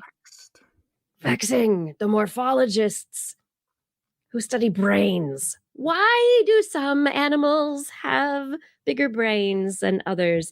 And there is a relationship that has been very, very specifically delineated that pretty much it's like larger organism, bigger brains. Elephants have big brains. People have big brains, but people seem to be off the charts in terms of brain volume, mass per body size. We've got some stuff going on. So humans, we don't follow the trend, right? Yeah, I have a favorite explanation of that. Yeah.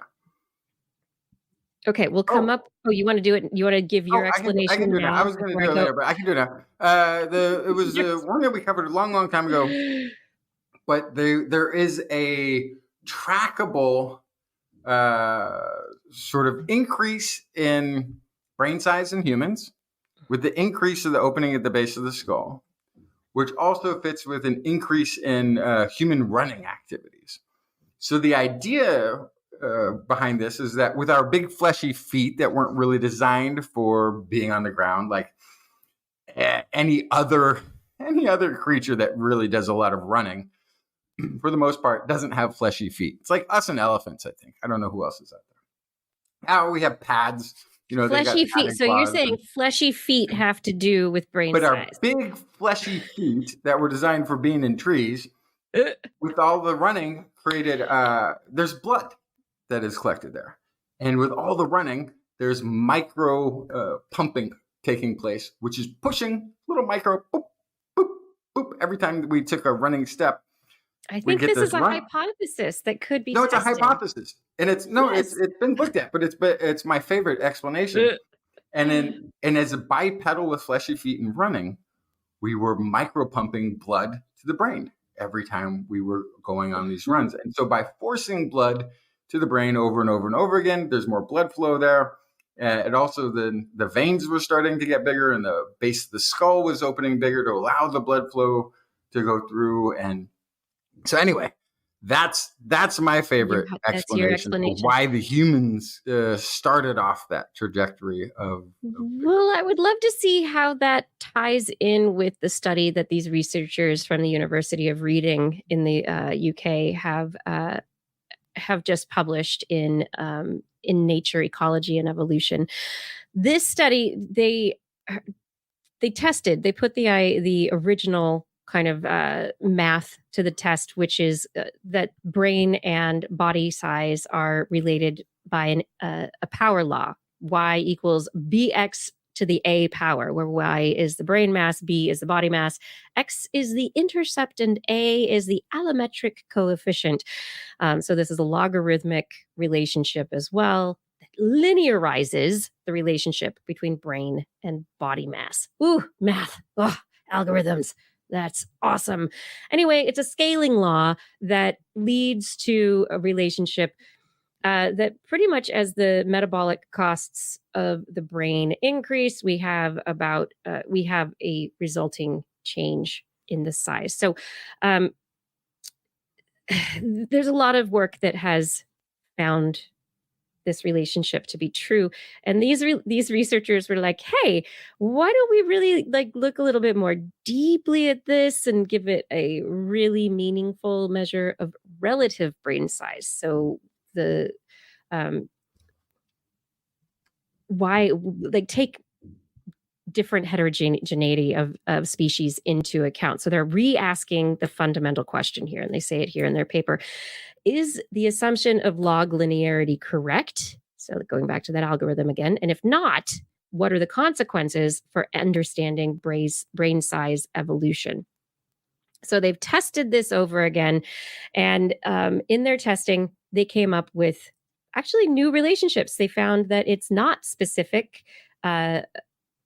It's not a specific relationship from bottom to top, from small animal to big animal, that this relationship is actually more curvilinear. So there are different groups of animals that kind of group together to put together this log linear relationship that was assumed throughout history.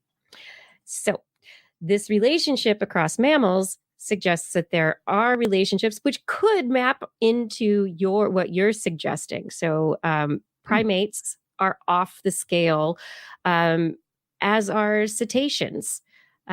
So there are different organisms that don't fall into the linear relationship in the way that had been suggested historically, which is pretty interesting. And so how does this have to do with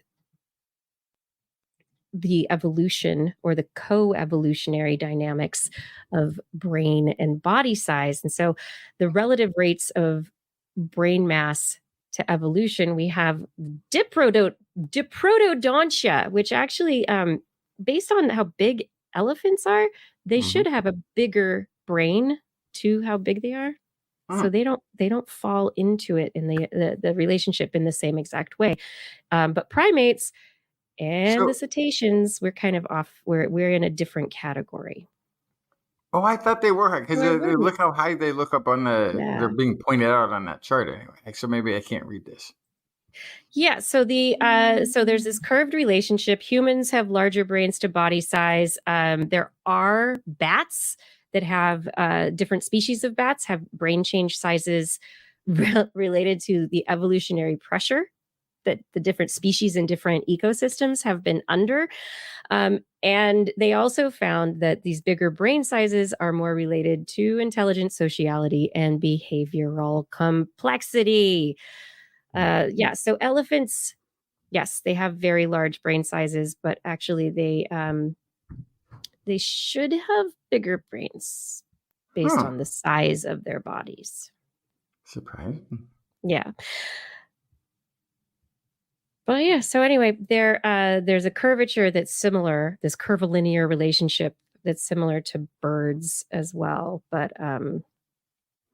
it's not exactly the same as the mammalian species that they were comparing.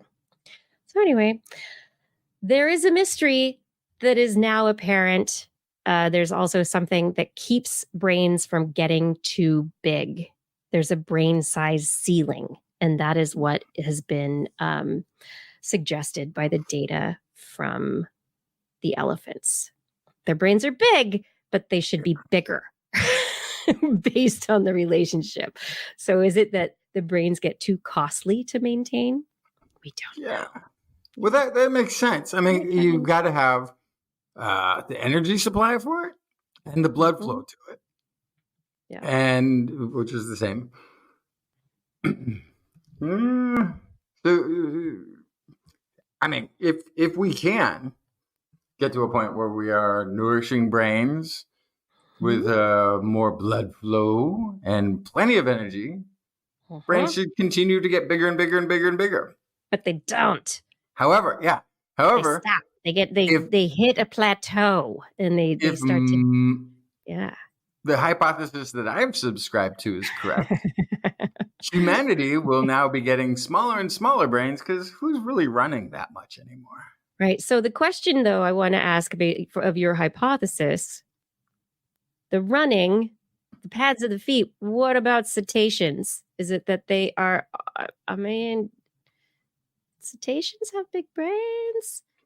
Yeah, well, okay. So they are constantly running, moving in their environment, and the articulation of the skull to the spine and the heart and everything may have allowed greater blood flow.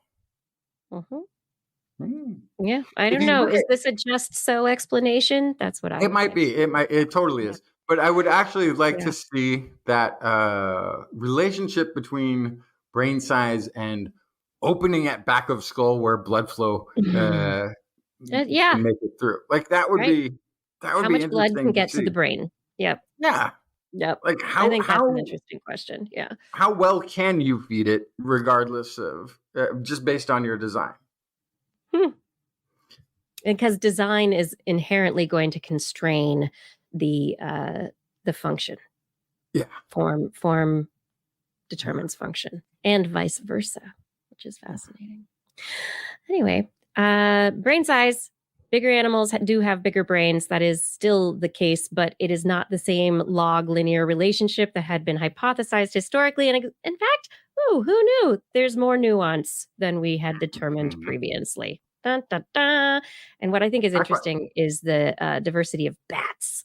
I think that in itself, again, is interesting to look at. At 900 beats per minute or whatever, you would expect it. They're moving that blood supply all over the body. I'm surprised they're not brilliant. They should be the smartest animals on the planet. Yeah. They're constrained by size as well. But sometimes when your brains... if your brain gets too big, your skull gets too big, it's too tough to carry around. You can't do your bat flying stuff or your animal foraging or whatever it is. Then. Yeah. One last study to throw in here really fast at the end of the show is that I already talked about the bacteria. So let's talk about, I was going to say that sometimes your brain gets broken, right? And we have issues repairing our brains. So stroke or other tumors, other issues that can result in brain damage. How do we fix that?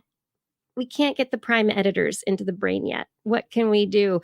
Well, this study is not actually fixing it yet. This is a step on a path that's very, very, very far down the stairs and maybe is down the hallway as well. But this study, I think, is very interesting because when you have damaged neurons, there are populations of cells around the neurons known as glial cells. They are aging, they're dividing, they're growing up in concert with the neurons themselves. It's thought that a lot of these glial cells are involved in short distance messaging and activation of other neurons and other glial cells. There's a whole communication network in there, but they do a lot of support work for the neurons themselves. And when the neurons die for any reason, sometimes the glial cells are still around. And if the neurons, say like in Parkinson's disease, are damaged and dying, how can we possibly, without, putting new neurons themselves in the brain, like get neurons in there to be fixed?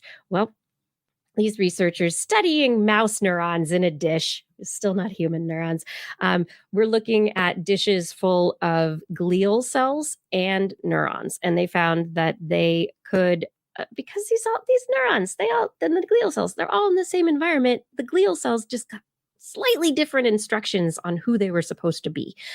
And the researchers determined that there is a transcription factor called neurogenin 2 that when activated can reprogram these glial cells to be neurons. They're like, yeah, I want to be a neuron now. And they will grow to be a neuron. But you need to activate them and open up the chromosomes, the chromatin, with another factor called yin-yang 2.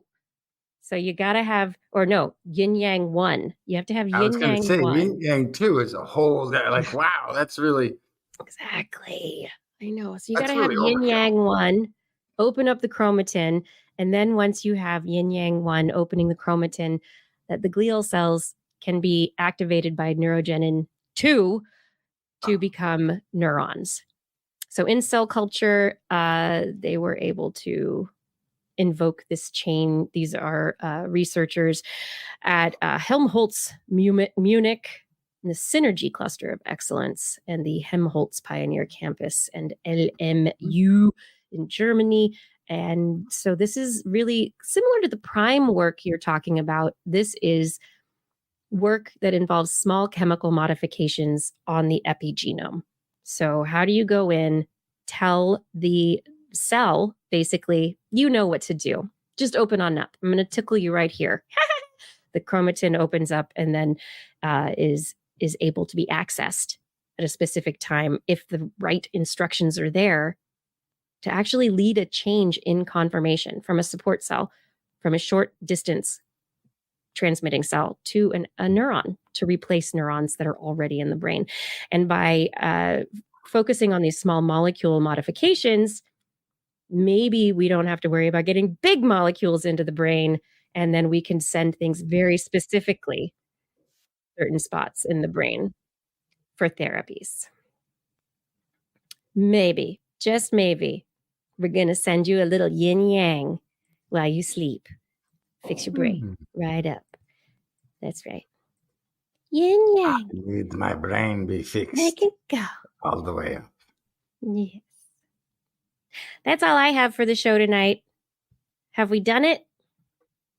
I think we're pretty much there. Yeah? Did you have anything else you want to talk about? Well, because I you get busy in life, you start figuring, I didn't realize the astronauts were still up there. Okay, so I was looking, but yes, they are still up there.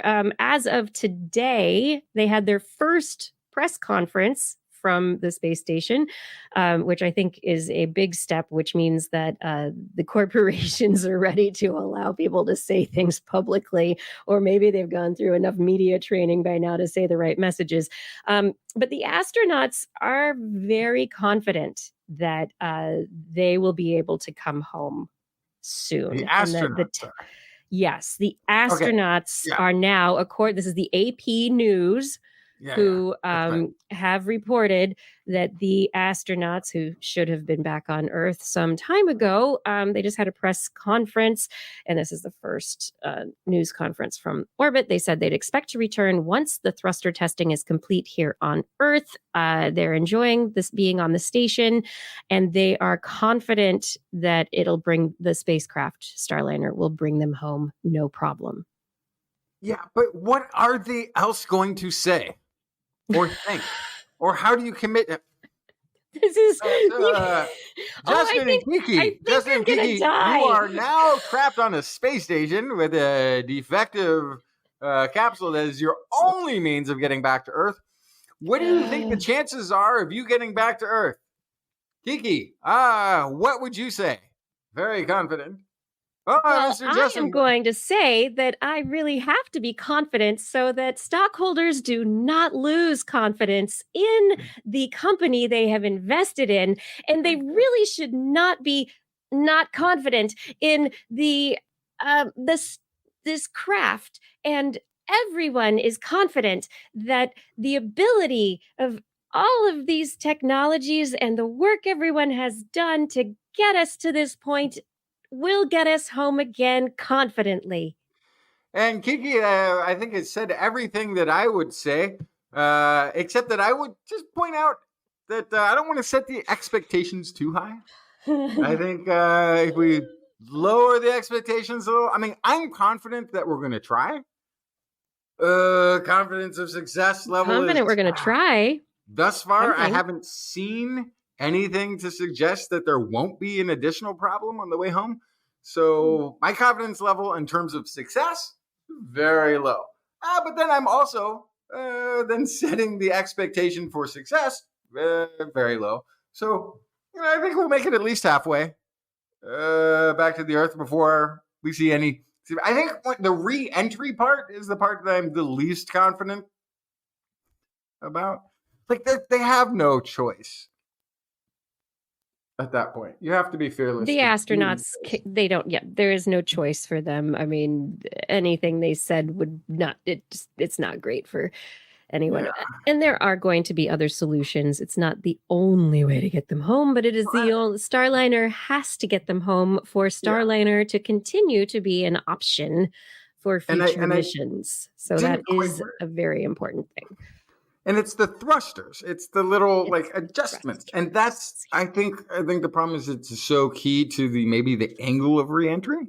And making sure there's no wobble, making sure there's no roll, making sure that, so that they can get back into the atmosphere and not burn up and not crash. Yeah. The thrusters are very important. Yeah. Very important. They cannot thruster issues. Yeah. All the hopes and intentions, thoughts with the astronauts, hoping that I mean, engineers get it all sorted and the astronauts make it safely back to the Earth. And then, honestly, it's something they hope. Think about it. Yeah, next there will time be other solutions before you leave. Yeah. Do I really want to be in orbit around the planet, or do I want to be in my garden tending to my vegetables? Where is the better place to be at any given point? And along with this, we know that the SLS recently was supposedly money was being taken away from the SLS, NASA's big rocket plan to get to Mars and all this stuff. Well, apparently Congress wants to revisit the funding of the SLS and recertify this. The boondoggle that never ends, everyone. It's fantastic. Space is great. We're going to do great. And NASA is not being commercialized and taken over by contracts. And they're not getting rid of all the R&D and the great people at NASA's. Their project, their 2030 plan is going to be a disaster. It's a disaster for NASA. But anyway, that's my opinion. The argument that has been being made, if we just privatize it, government can't do anything. If we just privatize everything, it'll be fine. But it turns out it's just people all the way through, and regardless. But really, they're outsourcing everything. Everything. It's sad. I'm sad. I'm worried about NASA in the next 10, 15 years. I'm very worried. Well, actually, it's not even that long. 5 years. Whatever. Yeah, about 5 years. Everything. I mean, I just hope they get all the astronauts back from the space station before they decide to decommission it. I mean, that would be really a great plan. Oh, you're dark. You're just not so dark. I have humor. It's a risky run. I'm wearing a skeleton with a top hat and what is the big handlebar mustache on my shirt today. So it goes with my humor, I think. I do go dark sometimes. Mascot of Portland? Everybody's gonna make what? Is that the Portland mascot? Yeah, it is. No. Top hat and skull with the handlebar mustache. That sounds so Portland. It does kind of. Yeah. Maybe I'll wear it when I go get my next tattoo. Maybe. Oh my god. Okay. Anyway, we do hope that these astronauts do get home on Starliner very soon, and that they are back safely, and that all of our space projects go forward with more safety in mind. That safety, considering all of the things that can go wrong, but that they aren't pushed forward for political or capital gains. That's what I think. But that's who listens to me? I don't know. Yay, vive la France! John Hogan said France just sent a rocket into space successfully. Woot woot. Wait. They need something to come back after. Do they have? Wait, not the Ariane? Does France? I have to look that up now. Now I'm just chatting and we haven't even finished this show. Okay. Oh yeah, Europe's Ariane 6 rocket. So it's the next I thought they were done with that for a while. I thought France wasn't going to have anything new for a while. Anyway. After 4 years of delays. Yeah. Oh, speaking of delays, ITER, Europe's big fusion machine, the tokamak fusion machine that they're trying to create, it's built, but it's going to be delayed by another 15 years. No. Also, by the way, the that's not great. According to this, upper stage failed to raise its altitude due to the failure of an auxiliary propulsion unit, which is used to repressurize the tanks and allow the engine to fire to 4 times. As a result, the rocket's engine failed to reignite a 3rd time, preventing the upper stage from performing its deorbit burn. The rocket was supposed to fall back towards Earth, landing in the Pacific Ocean to prevent it from cluttering Earth's orbit. Due to the anomaly, however, more space garbage still in orbit. Oops. But other than that, everything went fine. It's great. And on that, everyone, we will end with a successful launch of the Ariane 6 and the successful addition of more space trash and the successful survival of astronauts in space for a little longer. Vive la France! Vive l'Amérique! Vive tout le monde! Tout le monde. Oui. And I would like to go to Suriname. But anyway, that's a story for another day. So, in the meantime, while we tell ourselves stories, I would like to say thank you to everyone for joining us for another episode of This Week in Science. It's time for us to finish the show now. Oh my goodness, what? It is time to do this. I want to say thank you to everyone for helping with the show tonight. Identity 4, thank you for recording the show. Gord, Arnlore, for keeping our chat rooms happy, wonderful, kind places to be. Everyone who's in the chat rooms, YouTube, Facebook, Twitch, Discord, thank you for being here, for talking, for having a great time, hopefully, while we were discussing and talking with you about the stories that we thought were interesting this week. Fada, thank you so much for your help with show notes and with our social media. We couldn't do that without you. Oh my goodness, it's so much work that you do. And additionally, I want to say thank you to Rachel for editing the show and, of course, our Patreon sponsors. I must say thank you too. Yeah. Eden Mundell, Alan Viola, Aaron Anathema, Craig Potts, Mary Gertz, Teresa Smith, Richard Badge, Bob Coles, Crenton Northcote, George Corus, Pierre Velazarb, John Ratnaswamy, Chris Wozniak, Vagard Chefstad, Donathan Stiles, a.k.a. Don Stylo, Ali Coffin, Reagan, Shubrew, Sarah Forfar, Don Mundus, PIG, Stephen Alberon, Daryl Myshak, Andrew Swanson, Fredas 104, Skyluke, Paul Ronovich, Kevin Reardon, Noodles, Jack, Brian Carrington, David Youngblood, Sean Clarence Lamb, John McKee, Greg Riley, Mark Hessenflow, Steve Leisman, a.k.a. Zima, Ken Hayes, Howard Tan, Christopher Rappin, Richard, Brendan Minish, Johnny Gridley, woo, woohoo, Remy Day, G. Burton Lattimore, Flying Out, Christopher Dreyer, Greg Briggs, John Atwood, Rudy Garcia, Dave Wilkinson, Rodney Lewis, Paul Philip Shane, Kurt Larson, Craig Landon, Sue Doster, Jason Olds, Dave Neighbor, Eric Knapp, Lon Makes, EO, Adam Mishkan, Aaron Luthen, Bob Calder, Marjorie, Paul D. Disney, David Simmerly, Patrick Pecoraro, and Tony Steele. Thank you for supporting us on Patreon. And if anyone out there would like to support us on Patreon as well, head over to twist.org and click on the Patreon link. I want to mispronounce your name at the end of a show as well. On next week's show, we will be back for 2 shows. One Wednesday, 8 p.m. Pacific time, the other Thursday, 5 a.m. Central European time. Both shows at the same time. Are they really? Both will be broadcasting live from our Twitch, YouTube, and Facebook channels. Oh, yes, they will. And if you want to listen to us as a podcast, just keep reading. Google This Week in Science in your whatever browser or wherever podcasts are found.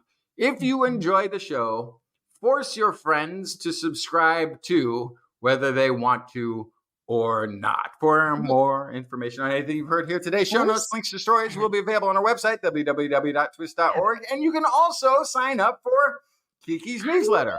newsletter. That's right. And we do love your feedback. And if there is a topic you want us to cover or address or a suggestion for an interview, please let us know on one of our social media accounts or send us an email. You can add TWIS to the subject line so it does not get spam filtered into, a reprogrammed brain after it had been plagued with problems by going to too many old theaters in Peru. Huh? Either that or it was like absorbed into a very absorbent tampon. I don't know. Thrown away in the trash. Your email will be absorbed into... Oh, no. We do look forward to discussing science with you again next week. If you've learned anything from the show, please remember, it's all in your head.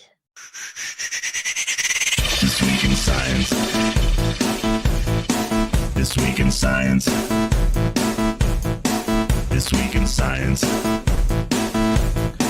This week in science, it's the end of the world. So I'm setting up shop, got my banner unfurled. It says the scientist is in, I'm gonna sell my advice. Show them how to stop the robots with a simple device. I'll reverse global warming with a wave of my hand. And all it'll cost you is a couple of grand. 'Cause this week's science is coming your way. So everybody listen to what I say. I use the scientific method for all that it's worth. And I'll broadcast my opinion all over the earth. 'Cause it's This Week in Science. This Week in Science. This Week in Science. Science. Science. Science. Science. Science. This Week in Science. This Week in Science. This Week in Science. This Week in Science. This Week in Science. This Week in Science.